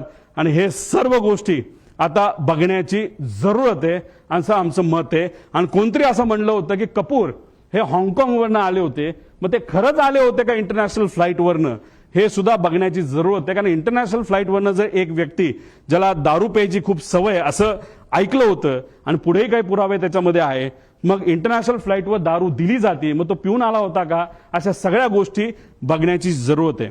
कदाचित त्यांच्या परिवाराला असं वाटत असेल मी काहीतरी वेगळं बोलतोय, मला त्यांना एवढंच सांगायचं, आमचा तो हक्क आहे, आम्ही परिवारातली लोक आहेत, आमच्या शंका जर असतील तर शंकेचं निरसन हे झालंच पाहिजे, कारण आम्ही आमचा माणूस गमावलेला आहे, तुम्ही तुमचा माणूस गमावलेला आहे, तुम्ही तुमची बाजू बघा, आम्ही आमची बाजू बघतो, पण आमच्या मनात ज्या शंका आहेत त्याला कुठं ना कुठंतरी उत्तर हे मिळालं पाहिजे का गेले 13 दिवस मला तरी तिथं झोप लागलेली नाही आणि कदाचित जोपर्यंत ह्या गोष्टी सापडत नाही क्लिअर होत नाही तोपर्यंत झोप लागणार नाही आणि मी झोपणार सुद्धा त्याच्यामध्ये नाही. पुढे तुम्ही जर गेला तर आता मुख्य पायलट सुमित कपूर बद्दल आपण थोडीशी माहिती घेऊ. मार्च 10 दिल्ली बेंगळुरू विमान उडण्यापूर्वी त्याला प्री फ्लाईट अल्कोहोल टेस्टमध्ये त्याला पकडण्यात आलं. पुन्हा 7 एप्रिल 17 दिल्ली गुवाहाटीचं विमान उडवत असताना त्याचं टेस्टिंग जेव्हा केलं तेव्हा तो सापडला. तुम्ही म्हणा तिथं सापडला इथं का नाही? ह्या सगळ्या कमर्शियल फ्लाईट्स होत्या असं आम्हाला कळतंय. कमर्शियल फ्लाईट्सवर बऱ्याच गोष्टी स्ट्रिक्ट असतात. प्रायव्हेट फ्लाईटला कदाचित तेवढ्या स्ट्रिक्ट नसाव्या असं वाटतं. 3 वर्ष त्याला निलंब करण्यात आलं. त्याच्याबरोबर काम करण्याला एका व्यक्तीला आम्ही जेव्हा बोललो त्यांनी सांगितलं लेअरजेट म्हणजे उद्या जर मला ग्लोबल नावाचं विमान उडवायचं असेल तर मला त्याचं ट्रेनिंग घ्यावं लागतं, त्या कंपनीकडे जावं लागतं. तसंच हा सीपी म्हणजे कमर्शियल पायलट असल्यामुळे बोईंग एअरबस उडवत असेल आणि तिथं लेअरजेट उडवायचं असेल तर त्याला अमेरिकेत लेअरजेटची फॅक्टरी म्हणजे बंबाडियरची फॅक्टरी असल्यामुळे अमेरिकेत जाणं महत्वाचं होतं. तो तिथं गेला. मला जे कळालंय तिथं गेल्यानंतर दुर्दैव असं त्यांनी इतकी दारू पिली का काहीतरी असं मला कळालंय. हे क्रॉस व्हेरीफाय करावं लागेल की त्यांना ट्रेनिंगला जाता आलं नाही. हे रिपोर्ट आता आपल्याला काढावं लागतील खरंच हे घडलं होतं का आणि त्यांना परत ट्रेनिंगला पाठवण्यात आलं असंही आम्हाला त्याच्यामध्ये त्या ठिकाणी कळलं होतं. आता इतर पायलटली लेझर जेटची परीक्षा अमेरिकेला ते अमेरिकेला सांगितलं. आता एक बडा नेता जो सांत्वन करण्यासाठी घरी आला होता त्यांनी सांगितलं हाच महाशय माझं सुद्धा विमान हेच VSR कंपनीचं हे नांदेडला हे घेऊन चालले होते आणि ज्या पद्धतीने त्या कपूरली लँडिंग केली त्याच्यावरनं मी VSRला कंप्लेंट केलेली आहे. हा मोठा नेता कोण? नांदेडला कधी गेला होता? खरंच त्यांनी कंप्लेंट केली का? हे आपल्याला त्याच्यामध्ये बघावं लागेल. सत्तेतला एक मोठा नेता त्याच्यामध्ये आहे. त्यानंतर ट्रॅक रेकॉर्ड फारच वाईट होतं. तरी मग या व्यक्तीला तिथं अजितदादांचं विमान नाही तर VIPचं, उद्धव ठाकरे साहेबांचं, फडणवीस साहेबांचं, एकनाथ शिंदे साहेबांचं, ऍक्टरचं ह्या सगळ्यांचं विमान का उडवायला दिलं असा प्रश्न आमचा तिथं आहे. पुढं आता ह्याच्यामध्ये तुम्ही जर बघितलं असेल तर VK सिंग म्हणजे हा मालक त्यांचा एक ग्रुप आहे व्हॉट्सअपचा. त्या ग्रुपवर आम्ही ही माहिती काढली. कशी काढली काय काढली हे नका मला विचारू पण ही माहिती आहे. आता तुम्ही म्हणाल ही माहिती तुम्ही देत आहात त्याला ते डिलीट केलं तर काय? तुम्ही व्हॉट्सअप किती डिलीट करा सगळी माहिती कळते. त्यामुळे जो कोणी तिथे इन्व्हेस्टिगेट करणार आहे हा ग्रुप कुठला, हा ग्रुप कोणाचा, त्या ग्रुपवर कोण आणि गेल्या 2 वर्षामधल्या त्याच्यावरच्या ज्या काही डिस्कशन आहेत हे लोकांसमोर त्या ठिकाणी आल्या पाहिजे. ह्याची एक डिस्कशन ह्याच्यामध्ये तुम्ही बघितली. Today once again a important flight had to be cancelled as number 1 of PSC has been found to be badly drunk. दारू पिला होता. त्याच्यामध्ये बरंच काय दिलं की तुम्ही पार्टी करता हे करता आणि त्याच्यात may I request my dearest colleagues captain Sunny जो खन्ना कोण असेल कॅप्टन रंधवावा आणि स्टार केलंय कॅप्टन सुमित द ग्रेट म्हणजे दारू प्यायचा विषय आल्यानंतर द ग्रेट सुमित कॅप्टन आणि खाली आहे कॅप्टन रोहित. आता तो सिंग आहे का? सिंग म्हणजे कोण? तो डायरेक्टर आहे VSR कंपनीमध्ये म्हणजे याचाच कॅप्टनचा मुलगा. आता तो खरंच तो असेल रिसर्च नंतरच कळेल आणि डायरेक्टरच तिथं दारू पित असेल पायलट असून सुद्धा तर मग हे फार डेंजरस आहे. कारण डायरेक्टरलाच या गोष्टीचं महत्व नसेल तर बाकीच्या पायलट काय करणार? नाही तर जर डायरेक्टरच आपल्याबरोबर दारू पित असेल तर काय आपल्याला फरक पडतोय? अशी मानसिकता या लोकांची होऊ शकते असं आम्हाला वाटतं. हे त्यांच्याच ग्रुपवरनं काढलेला हा मेसेज आहे 2 जानेवारीचा. VSR कॅप्टन VK सिंग म्हणजे मालक. पुढं अजून एक मेसेज त्यांचा आहे काय? VSR ड्युटी सेल डील काय असेल ते. डिअर कॅप्टन सुमित भाई अँड जो कुणी असेल प्रावग you will be sober and do not do your evening stunts. आता इव्हनिंग स्टंट्स मध्ये काय आम्हाला माहित नाही. विमान वेडवाकडे चालवायचा हा एक स्टंट असू शकतो, नाही तर दारू पिणं हा एक स्टंट असू शकतो, नाही तर ड्रग्ज घेणे हा स्टंट असू शकतो. म्हणजे हा स्टंटचा अर्थ मला तरी काही निघत नाही. हा आपल्याला बघावं लागेल आणि त्याला सुमित उत्तर देतो कॉपीट सर्ड म्हणजे मला जर कोणी बोललं असतं हे तू वेड्यासारखा तिथं काल का वागत होता आणि जर मी वागलोच नव्हतो तर मी लिहिलं असतं sir that was not me and I won't do it. पण इथं वर जर दारूबद्दल बोललं असेल आणि खाली कॉपीट सर म्हणत असतील, याच्यावरनं नक्कीच दाल में कुछ काला आहे असं आपल्याला म्हणता येईल. हा जो ब्रेथ अनालिझर आहे ह्याचा फोटो सुद्धा निघतो, ह्याचे रिपोर्ट आता आपल्याला बघावं लागणार. पुढे घ्या. आता वेगवेगळ्या सरकारी अहवालातील वेगवेगळी विसंगती. आता ह्याच्यामध्ये PIB प्रेस ब्युरो तुम्हाला माहिती आहे, हे कुठली माहिती देते तुम्हाला, काय कुठलं ते DGCA जी माहिती दिली जाती ती PIB छापते. बरोबर आहे, बरोबर आहे. आता ही ट्रान्सक्रिप्ट आहे, ही कशाची ट्रान्सक्रिप्ट आहे, तर ही बारामती ATCची ट्रान्सक्रिप्ट आहे. वेळ न वेळ तिथं लिहिलेली आहे, इथं वेळ लिहिलेली आहे. मग काय एअरक्राफ्ट मधली ज्या त्या पाठक मॅडम आहेत त्या काय बोलल्या, आणि बारामती ATCला सुद्धा एक कोणतरी महिलाच होते असं आम्हाला कळलंय, त्या काय म्हणल्या याच्यामध्ये तिथं दिलेलं आहे. आता ह्याचा वेळ जर बघितला तर यांच्या PIB अनुसार म्हणजे DGCA अनुसार 8:18 काय झालं होतं, म्हणजे विमान बारामती ATCच्या संपर्कात आलं. म्हणजे DGCA काय म्हणते, म्हणजे PIB काय म्हणते, 8:18 हे विमान हे बारामती ATCच्या संपर्कात आलं. पण हे विमान आलं होतं 8:19. तुम्ही म्हणता एका मिनिटाला काय होणार आहे, हे विमान इतकं स्पीडमध्ये चालतं, हे एका मिनिटात हे विमान 15 किलोमीटर चालतं. आणि दादांचं जी काय घटना घडलेली आहे, काही मीटरमध्ये घडलेली आहे, याच्यावरनं एक मिनिटं हा महत्वाचा आहे. मग एवढी मोठी घटना घडली असेल तर मग 2 रिपोर्ट जे आहेत हे रिपोर्ट वेगळे का, असा प्रश्न एक परिवारातला एक व्यक्ती म्हणून त्या ठिकाणी मी करतो. आता आगीचे लोट दिसण्याचे टायमिंग PIB DGCA किती म्हणतं, 8:44. पण ट्रान्सक्रिप्ट प्रमाणे इथं 8:43:55 सांगितलं की मला आता लँडिंग पॅड म्हणजे स्ट्रिप तिथं दिसतीये. मग त्यांनी सांगितलं रनवे 11 क्लिअर टू लँड. त्यानंतर 8:44:13 ओ शिट म्हणजे ही जे पाठक मॅडम आहेत त्यांच्याकडनं ते शेवटचे शब्द होते, आणि त्यात 7 सेकंद तुम्ही ऍड करा, 44 प्लस काहीतरी 13 प्लस म्हणजे 20, तर त्याच्यात तो ऍक्सिडेंट तिथं झाला. म्हणजे हे टायमिंग आणि हे टायमिंग जर इथं 20 सेकंद तुम्ही ऍड केले, म्हणजे 13 प्लस 7 20.20 म्हणजे 20 सेकंडचा याच्यामध्ये फरक आहे. मी तुम्हाला सांगितल्याप्रमाणे सेकंडचा विषय असतो. इन्व्हेस्टिगेट तुम्ही करत असाल आणि तुम्ही एका मोठ्या एजन्सीचे लोक असाल तर तुम्हाला सेकंदात बोलावं लागतं, इथं मिनिटात बोलून चालत नसतं. आणि इथं ह्या 2 रिपोर्टमध्ये खूप मोठा फरक आहे असं कुठेतरी दिसतं. आता हा एक ट्रान्सपॉन्डर एक असतं विमानाला, विमान सांगत असतं सॅटेलाइटच्या माध्यमातून मी इथे आहे, माझं स्पीड किती आहे, मी अलाइन झालोय का, एअरपोर्टचं जे स्ट्रिप आहे त्याला मी अलाइन झालोय का, तिथून माझं डिस्टन्स किती आहे, माझी हाईट किती आहे, माझं लोकेशन कुठे आहे, हे सगळं तिथं दिलं जातं.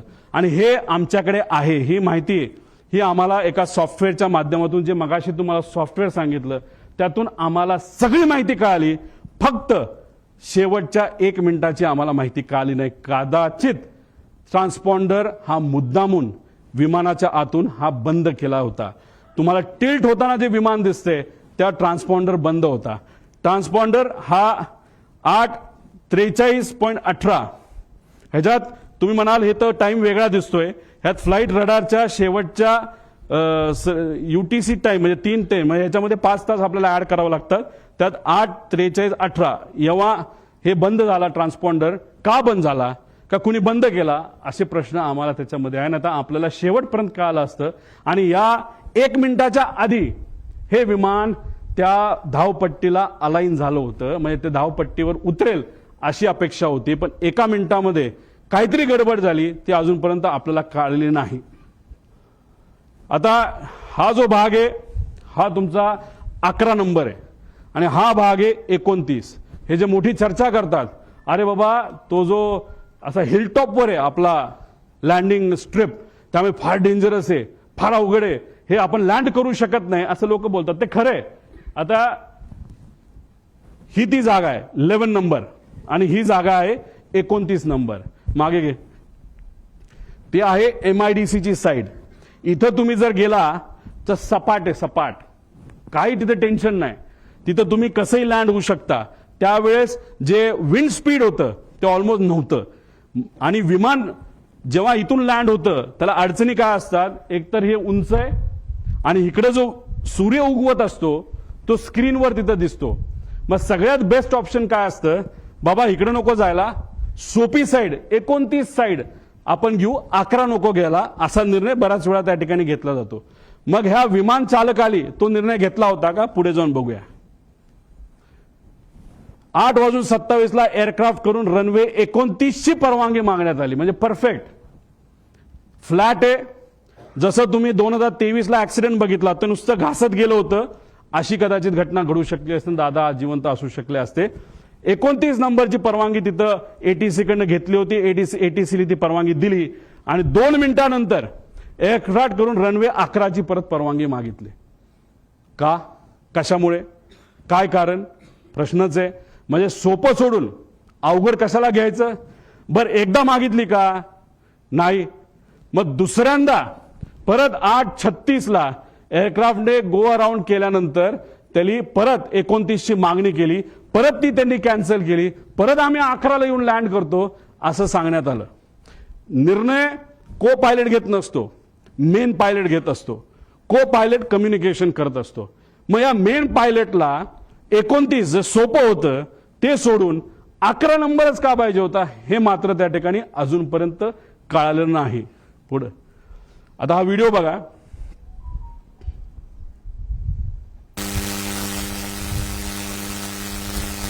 थोडं मागे या.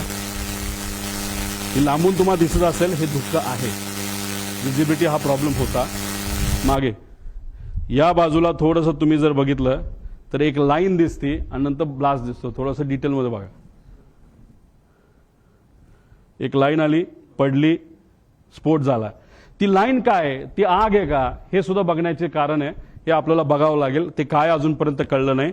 ही विजिबिलिटी आहे. जो रनवे आहे, रनवेच्या जवळ तिथं ट्रायल केली जाते, नाही तर ट्रेनिंग केलं जातं, म्हणून तिथं काही कॅमेरा ठेवले, त्या कॅमेरातला हे व्हिज्युअल आपल्या सगळ्यांना त्या ठिकाणी बघता येईल. पुढे घ्या. आता ह्याच्यामध्ये हे आहे व्हिज्युअल फ्लाईट रूल्स. हे रूल काय सांगतं, आता मी सुद्धा हेलिकॉप्टर जेव्हा जातो तेव्हा मला विचारावं लागतं टेक ऑफ किती वाजता करायचा. मग टेक ऑफ किती वाजता करायचा, कोण परमिशन देतं, एटीसी. का परमिशन देतं, धुक्क असेल आणि 1500च्या खाली जर विजिबिलिटी असेल तर मला परवानगी मिळत नाही. मला परवानगी हेलिकॉप्टरला 1500च्या पुढे असा अंदाज त्या ठिकाणी आहे. मग मी विचारलं विमानाला काय परवानगी आहे. विमानाला स्ट्रिक्ट रूल आहेत.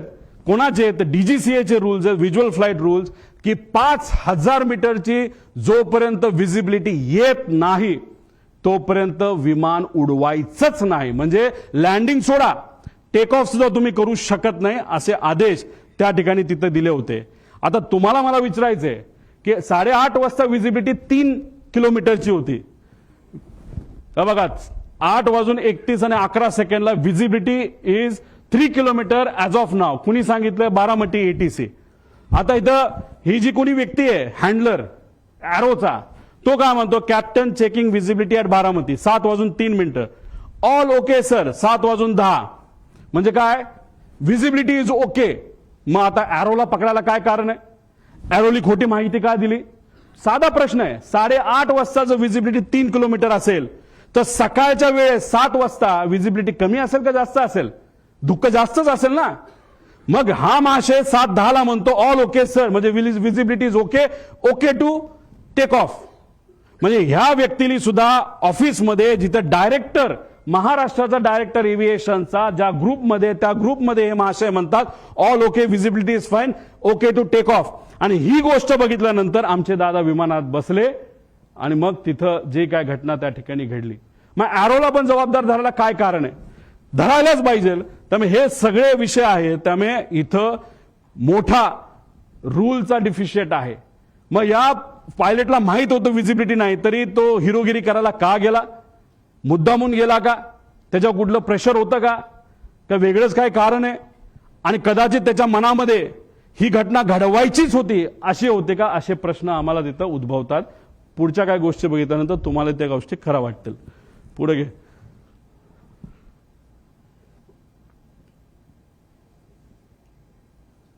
हे ऐका.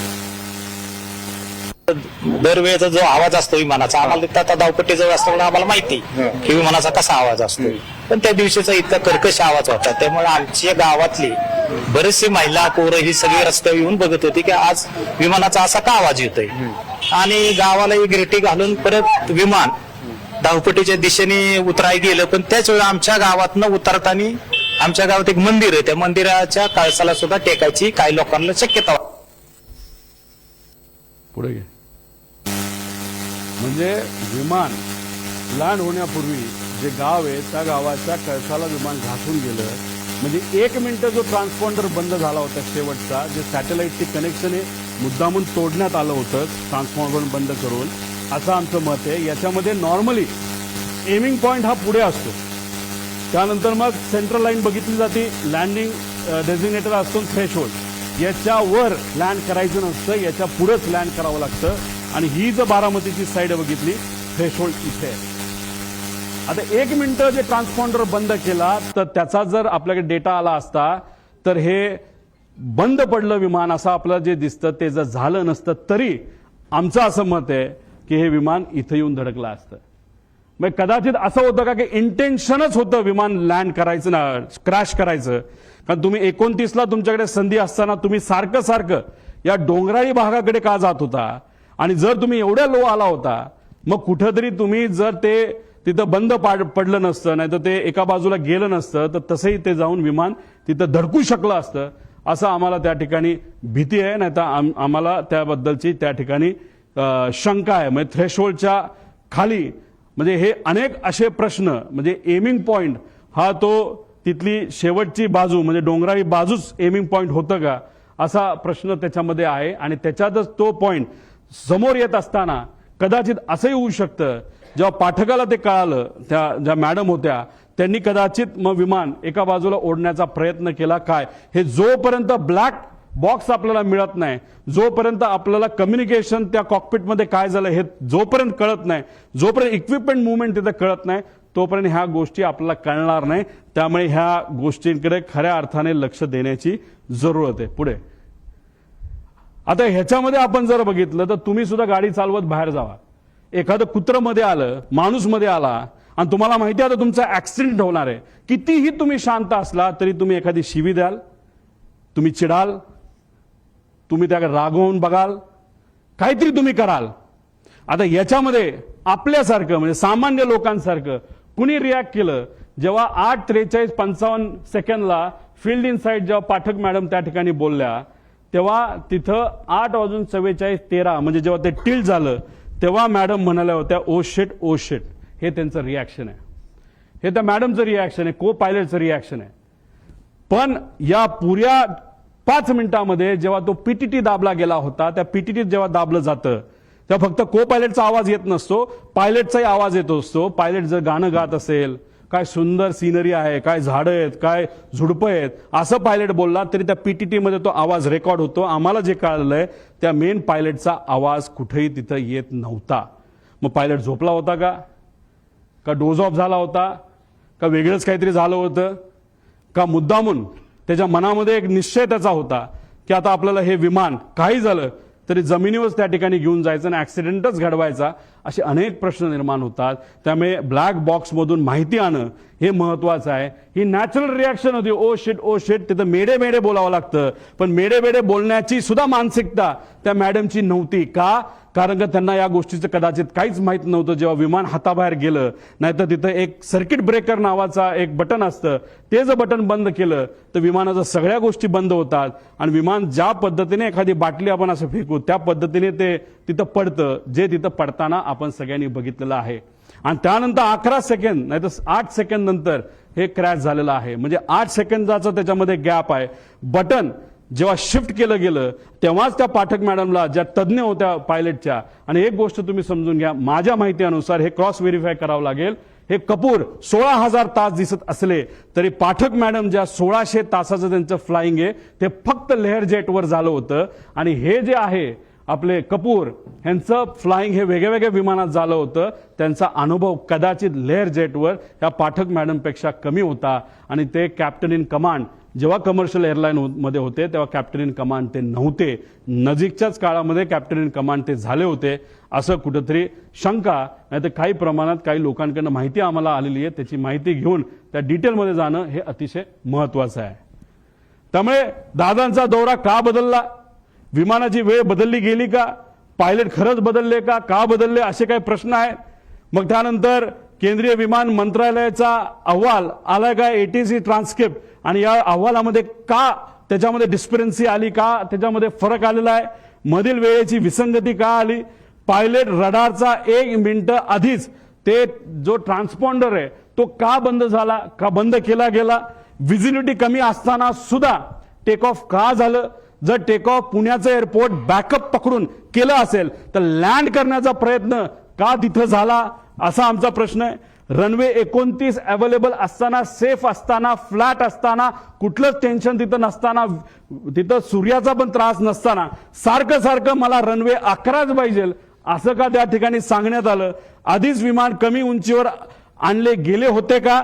त्यानंतर शेवटच्या काही मिनिटात पायलट काहीच, जो मेन पायलट आहे, एवढी घटना जमीन जवळ येते, विमान टिल्ट होतंय, तिथं बंद पडतंय विमान, तरी तुम्ही काहीच बोलत नाही. याचा अर्थ काय, तर याचा अर्थ जर काढायला गेलं तर मी सामान्य परिवारातला एक व्यक्ती म्हणून, नाही तर सामान्य व्यक्ती ज्याचं टेक्निकल बॅकग्राऊंड कुठलंच नाही, मला असं वाटतं की हा अपघात नाही, हा 100% त्याच्यामध्ये घात असू शकतो.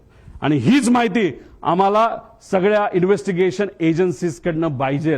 पण मग इन्व्हेस्टिगेशन एजन्सी, सरकारी एजन्सी हे योग्य पद्धतीने काम करू शकतं का, करू शकतं. पण लोकांच्या मनामध्ये शंका आहे. काही दिवसांपूर्वी माजी अधिकारी ज्यांनी अजितदादांवरच टीका केली होती, त्या अधिकाऱ्याने सुद्धा सांगितलं की ठीक आहे, दादांचं माझं एवढं चांगलं नव्हतं, पण मग एन्क्वायरी करत असताना जर सरकारीच एजन्सी करणार असेल तर त्यांना जसं पाहिजे तसंच ते एन्क्वायरी करू शकतात. म्हणून आमचं परिवाराचं आणि एक कार्यकर्ता म्हणून आणि दादा हे आमचे नेते म्हणून आम्हाला ज्या काही शंका आहेत त्या शंका ह्या एक्सटर्नल एजन्सीकडनं त्या ठिकाणी घेणं अतिशय महत्वाचं आहे. ज्या नावं मी पुढे जाऊन तिथं आपल्याला सांग, BEA bureau of enquiry and analysis for civil aviation France ही एक चांगली कंपनी आहे. त्यानंतर AAIB UK ही दुसरी एक चांगली कंपनी आहे. नॅशनल ट्रान्सपोर्टेशन सेफ्टी बोर्ड, कारण का ही कंपनी बंबार्डियर ही कॅनेडियन कंपनी आहे, पण हे विमान मॅन्युफॅक्चर अमेरिकेत झालंय. अमेरिका जे कुठलं विमान मॅन्युफॅक्चर होतं त्याचं इन्व्हेस्टिगेशन ही एजन्सी अमेरिकेची तिथं करते. त्यामुळे या तिघीपैकी ज्या कुठल्या चांगली आहे, नाहीतर त्यातल्या 2 एजन्सीकडे हे काम तिथं देण्यात आलं. सरकार करायचं करू द्या, आमचा त्यांच्यावर काही विश्वास नाही असं नाही, पण त्यांनाही करू, पण ही बॅकअप अशा एजन्सी त्याच्यामध्ये असणं आमच्या सर्वांसाठी अतिशय महत्वाचं आहे असं माझं मत आहे. एक स्लाइड आधी. आता ह्याच्यामध्ये आपण जर बघितलं तर फॉरेन्सिकची जी टीम आहे ती टीम दुर्दैवाने उशिरा आली. ती का उशिरा आली, त्यांनी खरंच आतापर्यंत काय केलं, सीआयडीला काम दिलंय, चांगली गोष्ट आहे. आपण सीआयडीला एअरपोर्टवर जाण्याची परवानगी आहे का. मी काही लोकांशी त्यांच्याशी बोललो, म्हणलं आतापर्यंत काय झालं, ते म्हणले आतापर्यंत आम्ही सीसीटीव्हीचे फुटेज घेतले. म्हणलं कुठले घेतले, ते म्हणले आम्ही एअरपोर्टचे घेतले. म्हणलं बाकीचं नाही. मग आम्ही एका अधिकाऱ्याशी चर्चा केली, अरे बाबा तुम्ही एवढा वेळ जर लावणार असाल, ह्याच्यामध्ये जर वेळ घालवणार असाल तर ते जी कंपनी आहे ते सगळे पेपर मॅन्युपुलेट करू शकते, सगळा एव्हिडन्स मॅन्युपुलेट केला जाऊ शकतो. थोडे दिवस थांबू, लोक विसरून जातील, लोक विसरणार नाहीत. आम्हाला ही माहिती पाहिजे म्हणजे पाहिजे. त्यामुळे सीआयडी विश्वास नाही असं नाही, पण त्यांना पूर्ण अथॉरिटी नसणार आहे.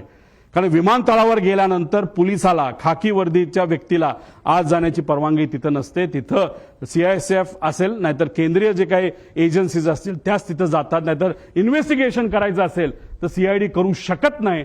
करू शकतं, कपॅसिटी आहे, पण ते कुठलं तर क्रिमिनल म्हणजे कुठं खून झाला, कुठं काय झालं. पण हा विषय हा एअरपोर्ट अथॉरिटीच्या रिलेटेड आहे. त्यामुळे अशीच एजन्सी द्यावी लागेल जी अनुभवी आहे. एक आपली इंडियाची घ्या आणि बाहेरच्या 2 घ्या, अशी आमच्या सगळ्यांची त्याच्यामध्ये मागणी आहे. पुढं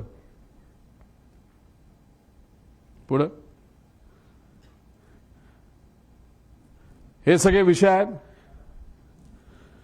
आणि एक महत्वाचा विषय तुम्हाला सांगतो की जेव्हा केव्हा तुम्ही पूर्वीच्या दादांचे व्हिडिओज तिथं बघितले असतील, त्या व्हिडिओजमध्ये दादा प्लॅस्टिकची बॉटल घेऊन तिथं काही गोष्टी करताना बघितलं असेल. पाणी पिताना प्लॅस्टिकच्या बॉटलमध्ये पाणी पिताना तुम्ही बघितलं असेल. आणि मग पण नजीकच्या काळामध्ये म्हणजे हे जे काय आहे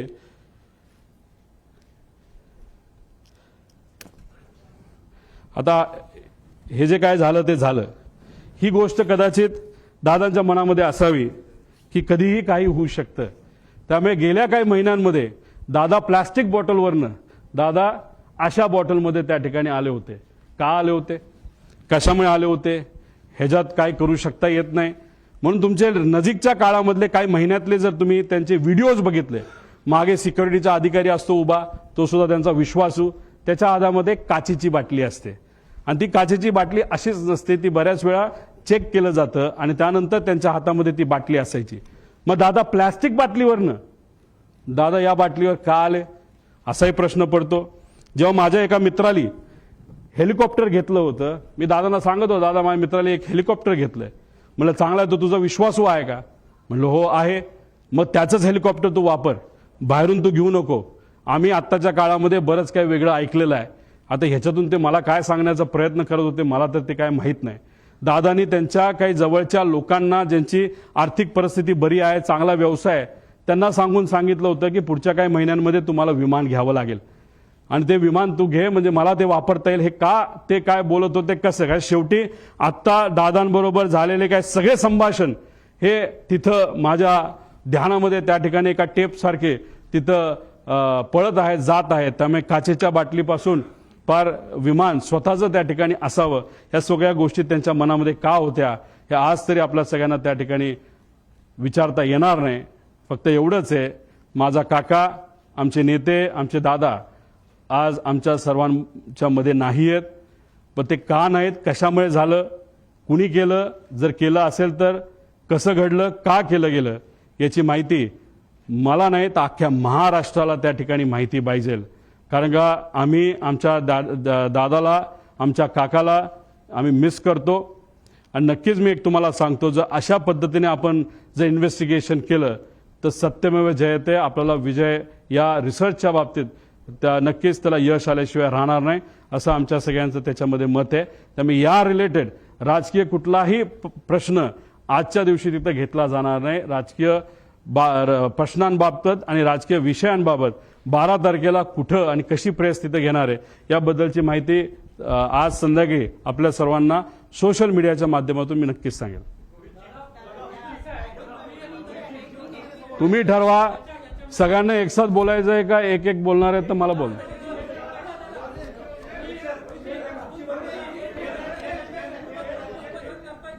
हा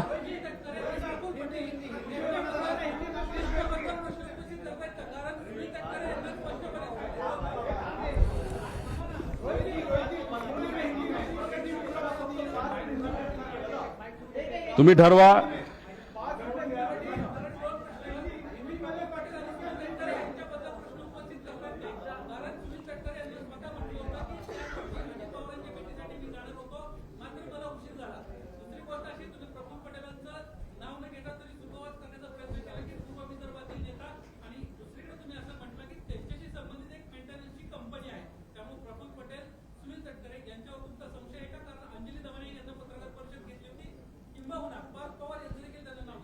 एक तुम्ही समजून घ्या,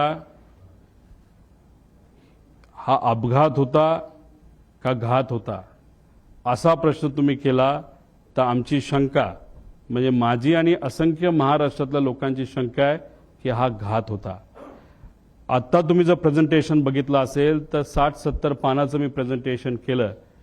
एक एक गोष्ट जी घडली, कशी घडली, कोण बैठकीला आलं होतं, कोणाचं विमान होतं, कोणाचं काय होतं, जी जी काय माहिती आमच्यापर्यंत आली ती माहिती ही तुमच्यापर्यंत पोहोचवलेली आहे. या प्रेझेंटेशनच्या माध्यमातून यांच्यावर ऑब्जेक्शन घेतोय, शंका घेतोय का त्यांच्यावर शंका घेतोय असं अजिबात कुठंच नाही. मी वस्तुस्थिती तुम्हाला सांगितली. पण या बाबतीत विमान कंपनी जी VSR आहे, ॲरो नावाची हँडलिंग कंपनी आणि जो कपूर नावाचा पायलट होता, या 3 कंपन्या आणि व्यक्तीवर आमची शंका आहे.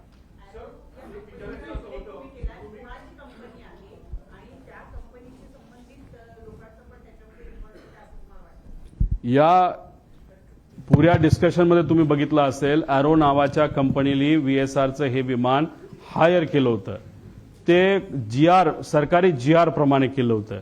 साई आणि एरो या दोन कंपन्या यांनाच तिथं कॉन्ट्रॅक्ट दिलेला आहे की VIPंना विमान देण्याचं. आणि मग 15 ते 31 तारखेपर्यंत एरोची जबाबदारी त्याच्यामध्ये होती.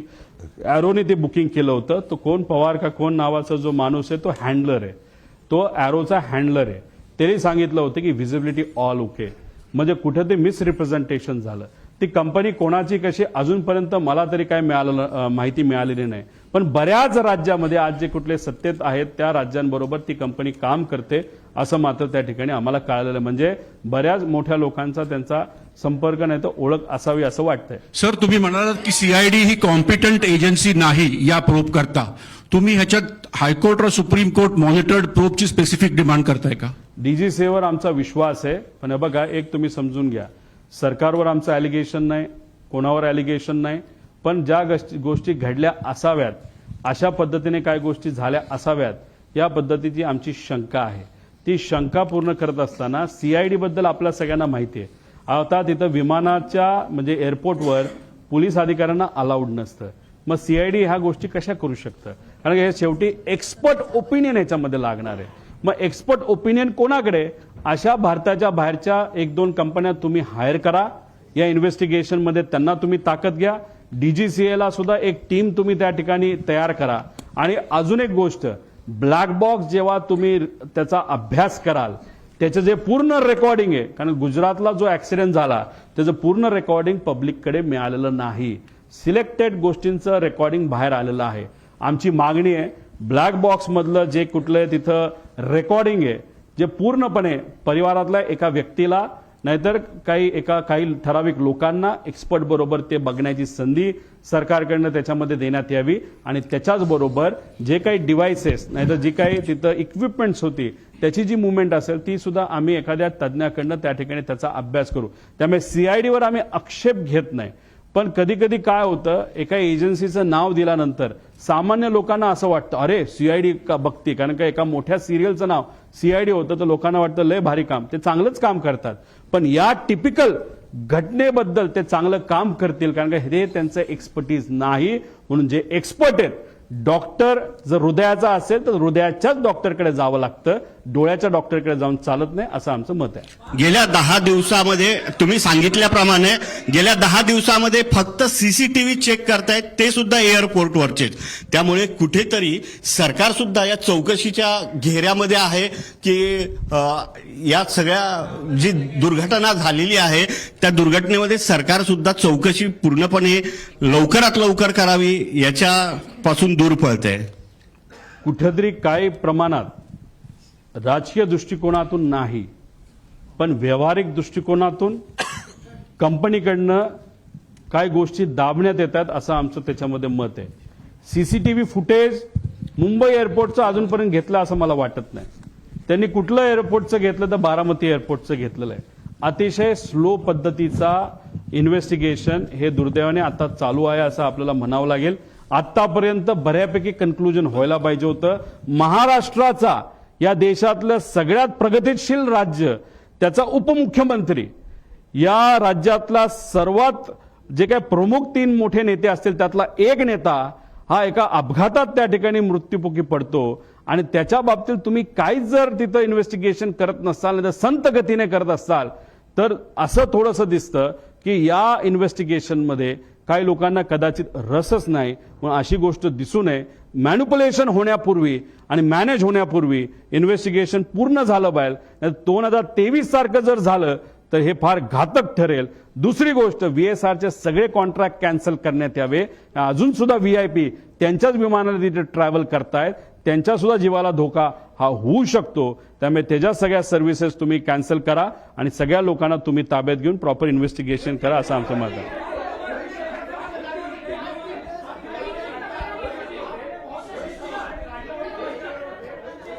या बाबतीतलं माझ्याकडनं एक पत्र हे नक्कीच आम्ही दिल्लीला DGCAला त्या ठिकाणी देऊ, मंत्री महोदयांना देऊ आणि एक विनंती करू की ज्यांच्या कोणाकडे इन्व्हेस्टिगेशन आहे म्हणजे CID करत असलं ते अथॉरिटी ही वेगळी आहे त्यांना सांगून इंटरनॅशनल लेवलच्या काही कंपन्या आपल्याला घेता येतात का हे त्या ठिकाणी आपल्याला बघावं लागेल. आणि आज आम्हाला असं कळतंय की अजितदादांच्या पक्षाकडनं सुप्रियाताई आपलं सुनेत्रा वहिनी काकींच्या मार्गदर्शनाखाली अमोल मिटकरी आणि काही ठोंबरेताई आणि काही लोक बाबा पाटील हे सगळे सीएम साहेबांना भेटले होते. एक त्यांनी तिथं पत्र दिलंय. म्हणजे त्यांच्याच पक्षातल्या काही आमदारांना आणि कार्यकर्त्यांना आणि पदाधिकाऱ्यांना शंका या बाबतीतली आम्हाला सुद्धा तशीच शंका आहे. त्यामुळे इन्व्हेस्टिगेशन प्रॉपर व्हावं यासाठी योग्य त्या अथॉरिटीला आम्ही सुद्धा पत्र देऊ.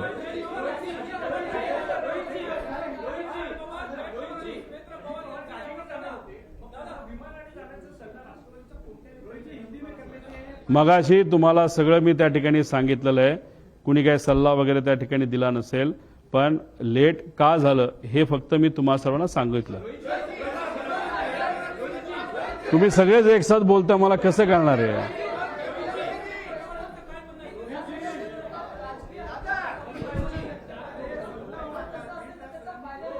या विषयाचं मला कुठेही राजकारण तिथं करायचं नाही.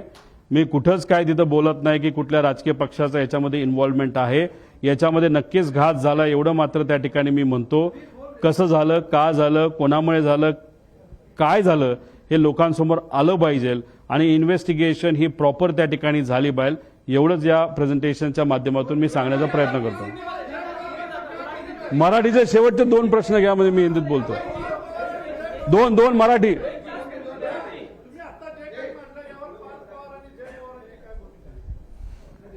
त्यांच्याशी बेसिक चर्चा करत असताना काही प्रमाणात त्यांना सुद्धा शंका आहे आणि शंका असल्यामुळे अमोल मिटकरी गेले ना सीएम कडे.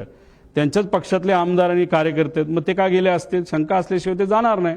त्यांना शंका आहे, माझ्याकडे मला पण शंका आहे. थोडा मी अभ्यास जास्त केलेला आहे, तो मात्र तुमच्या समोर सगळ्यांसमोर तिथे दिलेला आहे.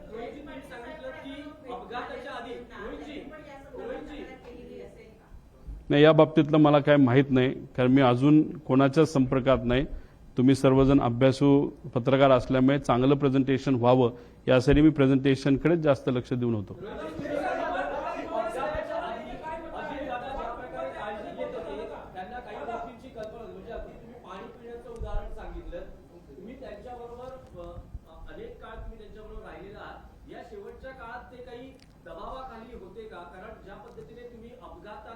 संशय व्यक्त करतात, काही तुम्हाला त्यामागे घातपातामागे काही वाटतंय का की कोणी असू शकतं किंवा काय कारण प्राथमिक अंदाज असू शकतो? अजितदादांवर दबाव टाकणं तसं सोपं नव्हतं.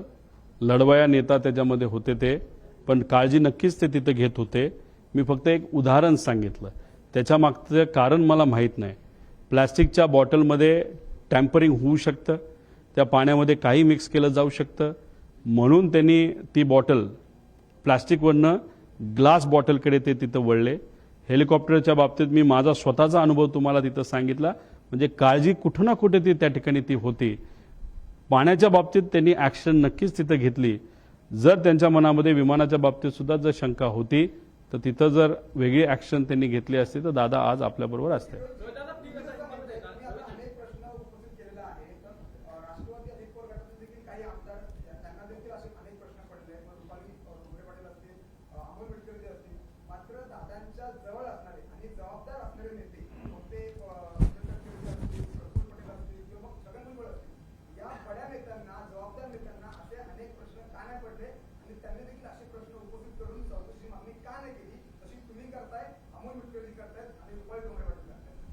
त्या सर्व नेत्यांना जी कुठली सत्ता आज आपली आहे या राज्यामध्ये ती मेंटेन करण्यासाठी ती सत्ता तशीच राहावी यासाठी त्या पक्षाचे प्रमुख नेते म्हणून त्यांना कदाचित ती गोष्ट थोडीशी जास्त महत्त्वाची वाटली असावी. आणि हीच गोष्ट करत असताना कुठेतरी मेन विषयाकडे लक्ष न जाता दुसऱ्याच विषयाकडे त्यांचं लक्ष गेल्यामुळे कदाचित काकींची इच्छा नसताना सुद्धा शपथविधीला सुद्धा काही प्रमाणात घाई ही त्यांच्याकडनं तिथं झाली. सगळ्यांच्या प्रायोरिटी आणि महत्त्वाच्या गोष्टी वेगळ्या असतात. आम्ही आज दुःखात आहोत. आम्हाला माहिती पाहिजे की काका आमचे दादा हा जो ॲक्सिडेंट झाला तो कशामुळे झाला, ही आमची प्रायोरिटी आहे. हे आमच्यासाठी महत्त्वाचं आहे. आणि हीच गोष्ट काकींसाठी सुद्धा महत्त्वाची आहे, पार्थ आणि जयला पण महत्त्वाची आहे. पण ह्या नेत्यांना काय महत्त्वाचं आहे हे मी सांगण्यापेक्षा गेल्या 13 दिवसामध्ये लोकांनीच बऱ्याच काही गोष्टी तुमच्या माध्यमातून बघितलेल्या आहेत.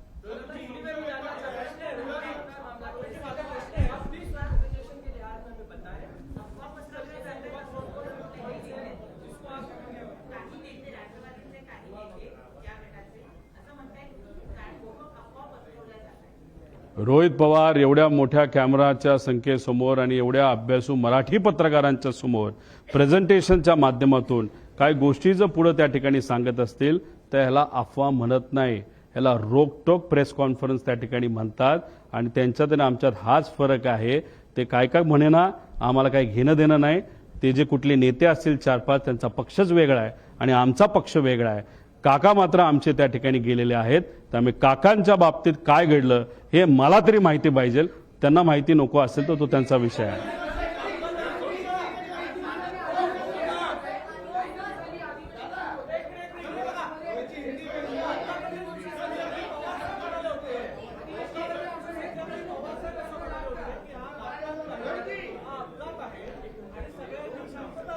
आज पवार साहेबांनी सांगितलं की घातपात नाही अपघात आहे, काही गोष्टी आपल्या हातात नसतात, सर्वांनी शांतता राखावी. तर पवार साहेबांच्या म्हणण्यापासून वेगळा असा तुम्ही अभ्यास केला म्हणून हे म्हणणं झालंय का? नंबर 1. नंबर 2, तुम्ही जसं आता सांगितलं की जय आणि पास याची प्राथमिक चर्चा झाली. हे जे काही प्रेझेंटेशन तुम्ही केलं ते पवार साहेबांना दाखवायचं आहे का? आणि ते दाखवून नंतर आता तुम्ही प्रेस घेताय. साहेबांनी जे कुठलं स्टेटमेंट त्या ठिकाणी दिलं ते 28 तारखेला माझ्या अंदाजाने 12-1च्या दरम्यान तिथं दिलं असेल. काय असेल ते म्हणजे 6-7 तास झाले होते. मी 13 दिवसानंतर बोलतोय. 6 तासामध्ये आपल्याला किती कळतं आणि अंदाज काय असतात. आणि दुसऱ्या दिवशी लाखो लोक हे बारामतीमध्ये तिथे येणार होते. अर्धवट माहितीवर एखादं स्टेटमेंट मोठ्या नेत्याकडनं जर चुकीचं गेलं आणि त्याच्यावर जर लोकांनी वेगळी भूमिका घेतली तर मग जो महत्त्वाचा दिवस असतो तो दुःखाचा दिवस असतो पण महत्त्वाचा असतो. लाखो लोक वेगळं काहीतरी तिथं निर्णय घेऊ शकतात. हे एवढी मॅच्युरिटी आणि एवढा अभ्यास पवार साहेबांचा नक्कीच त्या ठिकाणी आहे. 6 तासामध्ये एखादं स्टेटमेंट देणं, 13 दिवसामध्ये स्टेटमेंट देणं याच्यामध्ये नक्कीच त्याच्यामध्ये फरक आहे. काल पवार साहेबांशी मी बोलणार होतो पण तब्येतीचं कारण असल्यामुळे त्या ठिकाणी मला त्यांना ते प्रेझेंटेशन दाखवता आलं नाही. आणि दुसरी गोष्ट तुम्हाला सांगतो की रोहित पवारनी आजपर्यंत जे काही मीडियामध्ये स्टेटमेंट दिलेले आहेत, जे काही प्रेस कॉन्फरन्सेस घेतलेले आहेत, याच्यामध्ये मी कोणाची परवानगी त्याच्यामध्ये घेतलेली नाही. विचाराचा पक्का असल्यामुळे पवार साहेबांच्या मनामध्ये काय याचा अंदाज असल्यामुळे आजपर्यंत गेल्या 7 ते 8 वर्षामध्ये माझ्या प्रेझेंटेशन, माझ्या वागण्यावरनं, माझ्या बोलण्यावरनं मी कुठेही तिथं चूक नाही तर कॉन्ट्रोवर्सी केली नाही. त्यामुळे पवार साहेबांना माहीत होतं, टीव्हीवर सातत्याने येत होतं. पण साहेबांचा माझ्यावर विश्वास असल्यामुळे साहेबांनी मलाही विचारलं नाही आणि मी त्यांना हे प्रेझेंटेशन तिथं दाखवलेलं नाही. तुम्ही जे म्हणताय जे काही मॅनिप्युलेशन झाले त्याच्यामध्ये हा एक व्यापक गट आहे असं तुम्हाला वाटतं की फक्त त्या गैरमानिकाचा अतिघाई किंवा अतिविश्वास घडला हे नक्की काय की सगळं? आता वैमानिक कसा होता, काय होता, त्याचं फायनान्शियल बॅकग्राऊंड काय, अजून कुठले विषय आहेत का, डिप्रेशनमध्ये होता का, मेंटल स्टेट त्याची कशी होती, DGCAचे मेंटल स्टेटचे काही त्या नॉर्म्स आहेत, त्या मेंटल स्टेटचा वापर करून प्रेशर टाकून या पायलटच्या माध्यमातून हा घात घडून आणला. अनेक प्रश्न आहेत. त्यामुळे या प्रश्नावर कुठं ती एक इन्व्हेस्टिगेशन होणं महत्त्वाचं आहे. मी मगाशी तुम्हाला सांगितलं इथं मला राजकीय कुठंच काय बोलायचं नाही. घातपात आहे का तर त्याची शंका 100% आहे. राजकारण हे मी आणत नसल्यामुळे राजकीय आहे का नाही याचा मी विचार सुद्धा केलेला नाही.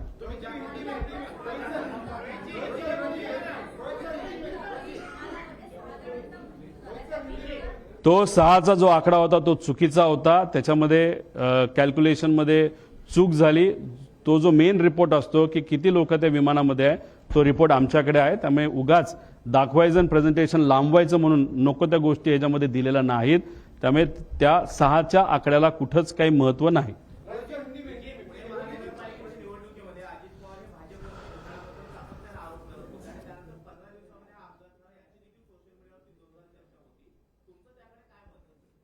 राजकीय या घटनेबद्दल राजकीय भूमिकेतून मी कुठंच तिथं त्या ठिकाणी बोलणार नाही. बोलायचं झालं तर फाईल वगैरे या बऱ्याच गोष्टी आपल्याला बोलता येईल पण त्याला काय अर्थ नाही. कारण सरकारमध्ये असणारे सर्व नेते जे आज सत्तेत आहेत त्यांची सुद्धा नक्कीच इच्छा असावी ही घटना घडली कशी आणि उद्या घडू नये याच्यासाठी सुद्धा त्यांनी काय करावं या बाबतीत लक्षात इथं घ्यावी. अभी हिंदी में अभी एक बहुत बड़े प्रेजेंटेशन के माध्यम से लोगों के सामने अजीत दादा पवार उनका जो एयरपोर्ट विमान का जो एक्सीडेंट हुआ था वो कैसे हुआ, कितने टाइम में हुआ, उसके कुछ टेक्निकल डिटेल्स वहां पे हमने दिए थे. अभी बहुत ज्यादा डिटेल में अभी बात नहीं कर पाऊंगा, लेकिन इसमें 3 विषय है. एक तो जो VSR नाम की कंपनी है वो जिस तरीके से ऑपरेट करती है उसमें बहुत सारे इश्यूज है, बहुत सारे शॉर्टकट्स ये कंपनी वहां पे इस्तेमाल करती है, मेंटेनेंस में बहुत सारे इश्यूज है. तो मैं ये विषय में इन्वेस्टिगेशन करते वक्त VSR इस कंपनी को प्रॉपरली इन्वेस्टिगेट करने की जरूरत है. यूरोपियन जो एविएशन एक एजेंसी है उन्होंने VSR को बैन किया है. उनका जो भी ऑपरेटिंग लाइसेंस है यूरोप का वो कैंसिल किया गया है और उस तरीके का नोटिस DGCA को भी दिया है. ये कब के एक्सीडेंट के लिए? 2023 के एक्सीडेंट के लिए. लेकिन अभी तक DGCA ने कोई भी वहां पे एक्शन नहीं ली और VSR के माध्यम से भी अभी तक यूरोपियन एजेंसी को इंफॉर्मेशन दी नहीं गई. और 2023 में जो मुंबई में एक्सीडेंट हुआ था और दादा का जो एक्सीडेंट हुआ था वो सेम कंपनी के प्लेन थे और जैसे कि बम्बार्डियर, लेयरजेट, शायद थोड़ा सा साइज में फर्क हो सकता है, लेकिन ऑपरेटर कौन था? तो वो VSR ही वो ऑपरेटर था. अभी मुंबई में जो एक्सीडेंट वहां पे हुआ उसकी इंफॉर्मेशन और उसका इन्वेस्टिगेशन 2 साल तक अभी तक पूरा नहीं हुआ. अभी हमारी सरकार को विनती है कि वो इन्वेस्टिगेशन इमीडिएटली वहां पे बाहर आना इंपॉर्टेंट है. अजीत दादा का इन्वेस्टिगेशन भी जल्दी से जल्दी होना बहुत इंपॉर्टेंट है. 2023 का इन्वेस्टिगेशन अगर बहुत जल्दी होता था, उसमें से अगर त्रुटि या जो फ्लॉज है वो बाहर आते तो शायद अजीत दादा का ये एक्सीडेंट नहीं होता था. वहां पे जो नेग्लिजेंस हुआ, इन्वेस्टिगेशन में जो नेग्लिजेंस हुआ, इसके कारण भी ये एक्सीडेंट हो सकता है. दूसरी बात, कपूर नाम के जो पायलट थे, जो मेन पायलट थे, उनके एक्सपीरियंस के बारे में, वो भी लेयर जेट एक्सपीरियंस के बारे में उनका अगर अनुभव आप देखो, वहां पे अगर जो अल्कोहलिज्म का अनुभव है उसके लिए बहुत सारे प्रूफ है. 3 साल उनका लाइसेंस, फ्लाइंग लाइसेंस वहां पे कैंसिल हुआ था. उनके बारे में बहुत सारी इंफॉर्मेशन और जो VSR कंपनी का जो इंटरनल एक इंपॉर्टेंट ग्रुप है व्हाट्सएप का, उसमें से बहुत सारी ऐसी इंफॉर्मेशन मैंने आपके सामने लाई जहां पे VK सिंह जो खुद मालिक है वहां पे वहां कपूर जी को या जो कपूर है या जो और बाकी पायलट्स है वो कैसे दारू पीते हैं, कैसे मस्ती करते हैं, उसके बारे में कुछ इंफॉर्मेशन आप सबको वहां पे दी थी. दूसरी बात, जो PIB पे इंफॉर्मेशन आप सबको प्रेस ब्यूरो पे, इंडिया ब्यूरो पे जो इंफॉर्मेशन वहां पे आई है वो इंफॉर्मेशन DGCA ने वहां पे दी है. लेकिन अगर ATC का ट्रांसक्रिप्ट आप देखो तो टाइमिंग में बहुत बड़ा फर्क वहां पे दिख रहा है. इसलिए इन्वेस्टिगेशन जो हो रहा है उसमें प्रॉपर इन्वेस्टिगेशन नहीं हो रहा, ऐसे हम सबका कहना है. बारामती में सामने और पीछे एक ही जो लैंडिंग स्ट्रिप है, एक साइड को जो ऊंची है उसको 11 नंबर कहा जाता है और जो फ्लैट है उसको 29 नंबर कहा जाता है. शुरुआत में ये जो विमान है जो अजीत दादा को लेके वहां पे जा रहा था, उन्होंने 29 नंबर का साइड वहां पे ATC से परमिशन मांगी थी. वहां पे आगे सन भी नहीं था और फ्लैट लैंड था, वो लैंड हो सकते थे, लेकिन अचानक से उन्होंने 11 का लैंडिंग वहां पे मांगा. फिर उन्होंने टर्न अराउंड लिया, वापस 29 का मांगा, वापस कैंसिल किया, वापस 11 का वहां पे मांगा. वहां पे अनफॉर्चुनेटली थोड़ा सा हायर सेक्शन होने के कारण वहां पे एक्सीडेंट हुआ था. दूसरी बात, जो अगर ट्रांसक्रिप्ट आप देखो जो ATS का है उसमें टाइमिंग और उसमें जो भी वहां पे बताया गया है उसका अगर कैलकुलेशन अगर आप करो और जो सैटेलाइट से ये प्लेन कनेक्ट होता है उसका ट्रांसपॉन्डर 1 मिनट पहले बंद किया गया था, तो 1 मिनट पहले तक प्लेन की हाइट, स्पीड, लेंथ और उसका alignment to the landing strip was okay. But 1 minute में ऐसा क्या हो गया कि ट्रांसपॉन्डर बंद किया गया और उस 1 मिनट में ये प्लेन शायद बहुत नीचे आया था और वो घटना वहां पे घटी. वो स्टॉल क्यों हुआ उसके बहुत सारे अलग अलग कारण है, लेकिन उसमें से एक कारण ये मैन्युअल इंटरवेंशन वो भी वहां पे हो सकता है. इस सबको देखने के बाद, वो जो भी ट्रांसक्रिप्ट पढ़ने के बाद, सुनने के बाद, हम सबको ऐसे थोड़ा सा लगता है कि ये जो पायलट है उनको अल्कोहलिज्म का थोड़ा सा गलत अनुभव उनका था, इंफॉर्मेशन उसके बारे में बहुत सारी है। और उसी के साथ जो ट्रांसक्रिप्ट में पाठक मैम जो है, जो वैमानिक को पायलट है, उनका आवाज आ रहा है, लेकिन कॉकपिट में और किसी का आवाज वहां पे पीटीटी के माध्यम से वहां पे सुनाई नहीं दे रहा। तो उसमें वो पायलट क्यों नहीं बात कर रहा? और एंड का अगर संभाषण अगर आप देखो या कॉन्वर्सेशन आप देखो, तो पाठक मैम वहां पे ओ शिट मतलब जनरली मेरे मेरे बोला जाता है ओ शिट, क्योंकि जब आपको डेथ आपके सामने दिखती है तब आपका दिमाग नहीं चलता, आपके मन में जो है वो बाहर आता है। ऐसे वो कॉमन मैन की तरह वो जो पाठक मैम है उनके माध्यम से वो आवाज तो निकला, लेकिन हमारे मेन पायलट जो थे उनके माध्यम से एक भी आवाज वहां पे नहीं आई। ऐसे बहुत सारे प्रश्न इस प्रेजेंटेशन के माध्यम से 1 घंटा प्रेजेंटेशन चला। आप सबको ये प्रेजेंटेशन इंग्लिश में वहां पे और हिंदी में भी, मराठी तो है ही, लेकिन इंग्लिश और हिंदी में भी आपको दिया जाएगा, वो आप देख सकते हो, उसको पढ़ सकते हो। देखो ये जो रिसर्च हमने किया, लिमिटेड रिसोर्सेस के साथ हमने ये इन्वेस्टिगेशन किया। हम पावर में नहीं है, लेकिन कॉन्टैक्ट योग्य पद्धति का इस्तेमाल करते हुए राइट कॉन्टैक्ट के माध्यम से जो जी इंफॉर्मेशन हमारे पास आई, क्योंकि लाडले काका थे, वो मेरे रिलेटिव थे, हमारे नेता थे, और इस राज्य का बहुत बड़ा नेता इस एक्सीडेंट में वहां पे गुजर गया है। इसीलिए हम सबकी डिमांड है इन्वेस्टिगेशन प्रॉपर होना चाहिए। सीआईडी के माध्यम से इन्वेस्टिगेशन चलना है तो चलने दो, लेकिन it is not the right authority to do the investigation. Investigation करना है तो यूरोपियन, यूएस बेस्ड या फ्रांस या यूके बेस्ड ऐसे एजेंसी को वहां पे लाने की वहां पे जरूरत है। डिटेल इन्वेस्टिगेशन होने की वहां पे जरूरत है। और हम सबको ऐसे लगता है it was not an accident, but it was planned accident, ऐसे हम सबको लगता है।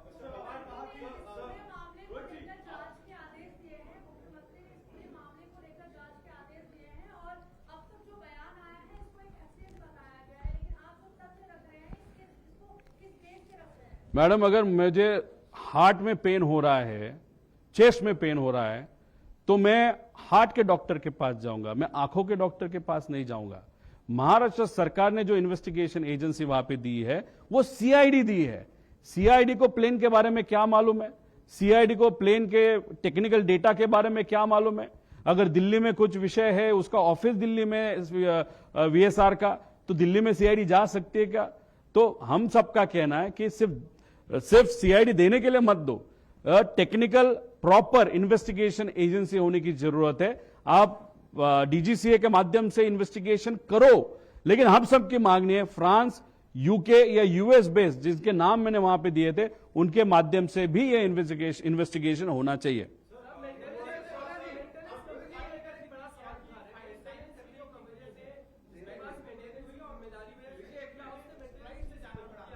हंड्रेड 100% मेंटेनेंस के बारे में इस कंपनी के माध्यम से नेग्लिजेंस वहां पे हुआ है। इस कंट्री में सिर्फ 2 एमआरओज है और एक थर्ड एमआरओ जो है वो प्राइवेटली इस कंपनी का एमआरओ वहां पे था। अभी ये एमआरओ में कौन काम कर रहा था, ये जो वीएसआर है, लेकिन ये सिर्फ खुद के लिए ये एमआरओ इस्तेमाल करते थे, इसलिए वो मेंटेनेंस का क्वालिटी स्टाफ, ये स्टाफ कहां से आया है, कहां पे काम किया, क्या अनुभव है, ये सब कुछ जानने की जरूरत है। इसलिए ये पूरा जो चेन है, क्वालिटी का भी, पायलट का भी, और जो एक्स अधिकारी या पायलट इस कंपनी में जो काम करते थे उनको भी इन्वेस्टिगेट करके उनसे भी इंफॉर्मेशन निकालने की जरूरत है।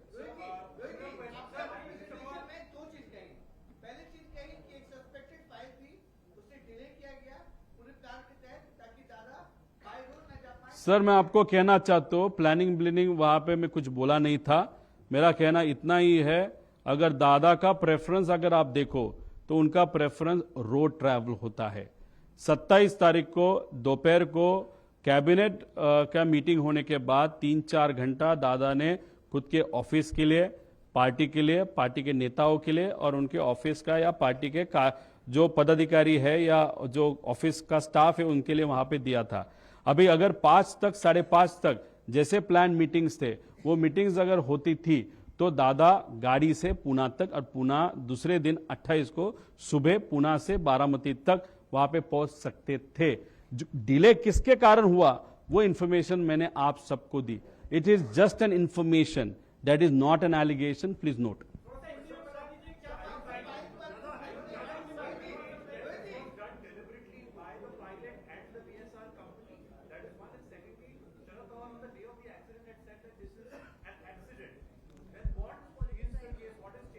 See, I am talking to you after 13 days. Whatever information I have got, I have shown it to you. I have not kept anything secret. I have shown everything to you. When Pawar Saab commented, he commented 6 to 7 hours after the accident.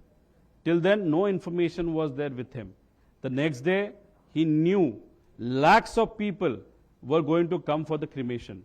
And if on no data, less data or incomplete data, if a big leader like Pawar Saab says something, and if it is wrong, and if something happens the other day, then in that process, common man would have got hurt.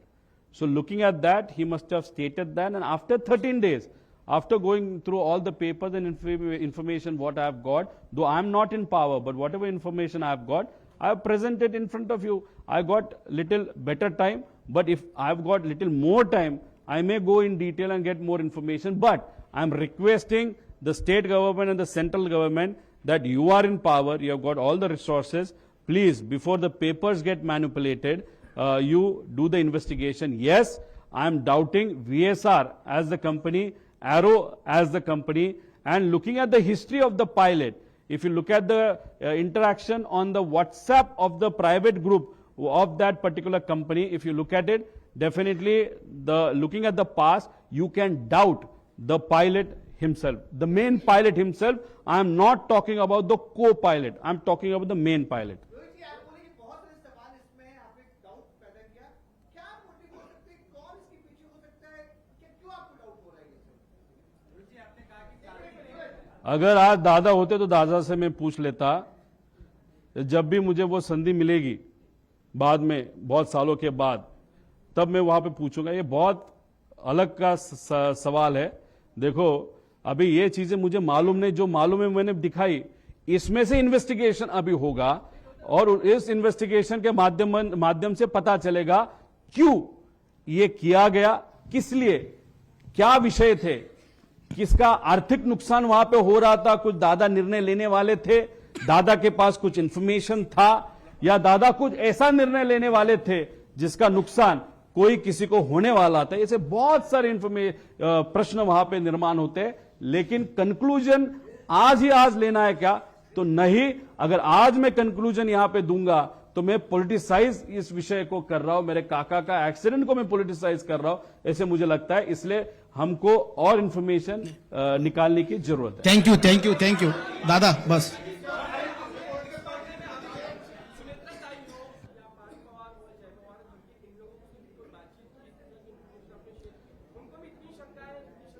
देखो, आज अमोल मिटकरी, बाबा पाटिल, फिर ठोमरे ताई और कुछ उनके जो पदाधिकारी, मुझे अमोल मिटकरी तो आमदार है, वो हमारे पक्ष के आमदार नहीं है, वो अजीत दादा के पक्ष के आमदार है। वो खुद मुख्यमंत्री साहब के यहाँ पे गए थे। अभी डेफिनेटली उनके पक्ष में भी चर्चा है, तो उन्होंने पार से पूछा होगा, उन्होंने काकी से पूछा होगा, फिर उन्होंने सीएम के पास वो गए होंगे, तो डेफिनेटली उनके इसमें भी चर्चा चालू है। और दूसरी बात, ये प्रेजेंटेशन मैंने इनको दिखाया कि उनको दिखाया? ये प्रेजेंटेशन मैंने और मेरी टीम ने बनाया, इसलिए मेरे को किसी को दिखाने की जरूरत नहीं। जो मुझे लगा वो यहाँ पे लोगों को वहां पे मैंने दिखाया।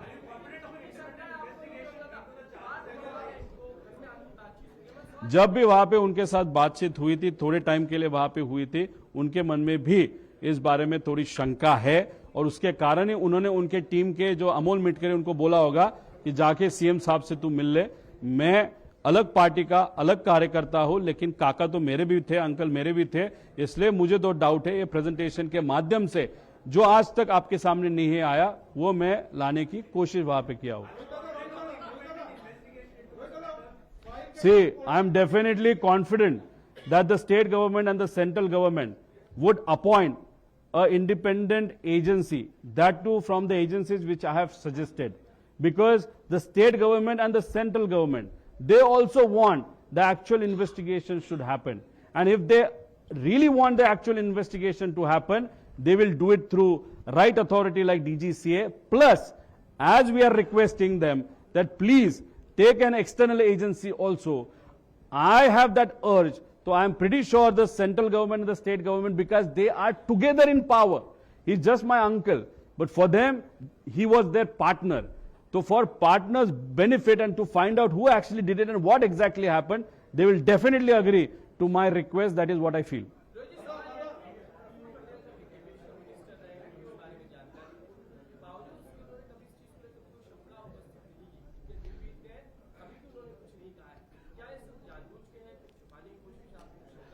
देखो, हमारे लिए यह एक्सीडेंट क्यों हुआ, दादा के बारे में ही ये क्यों हुआ, इसके बारे में हमारे मन में बहुत शंका है।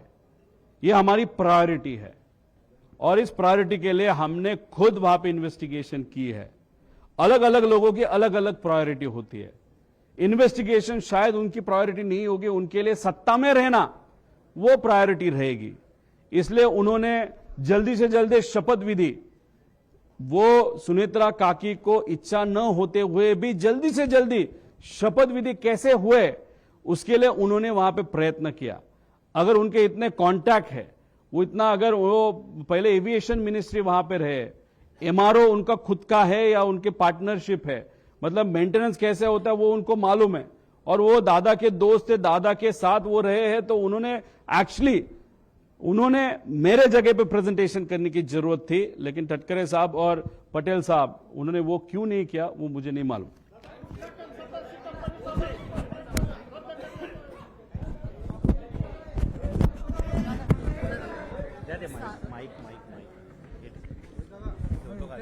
जांच एजेंसी का 70% काम तो इससे ही हो गया है।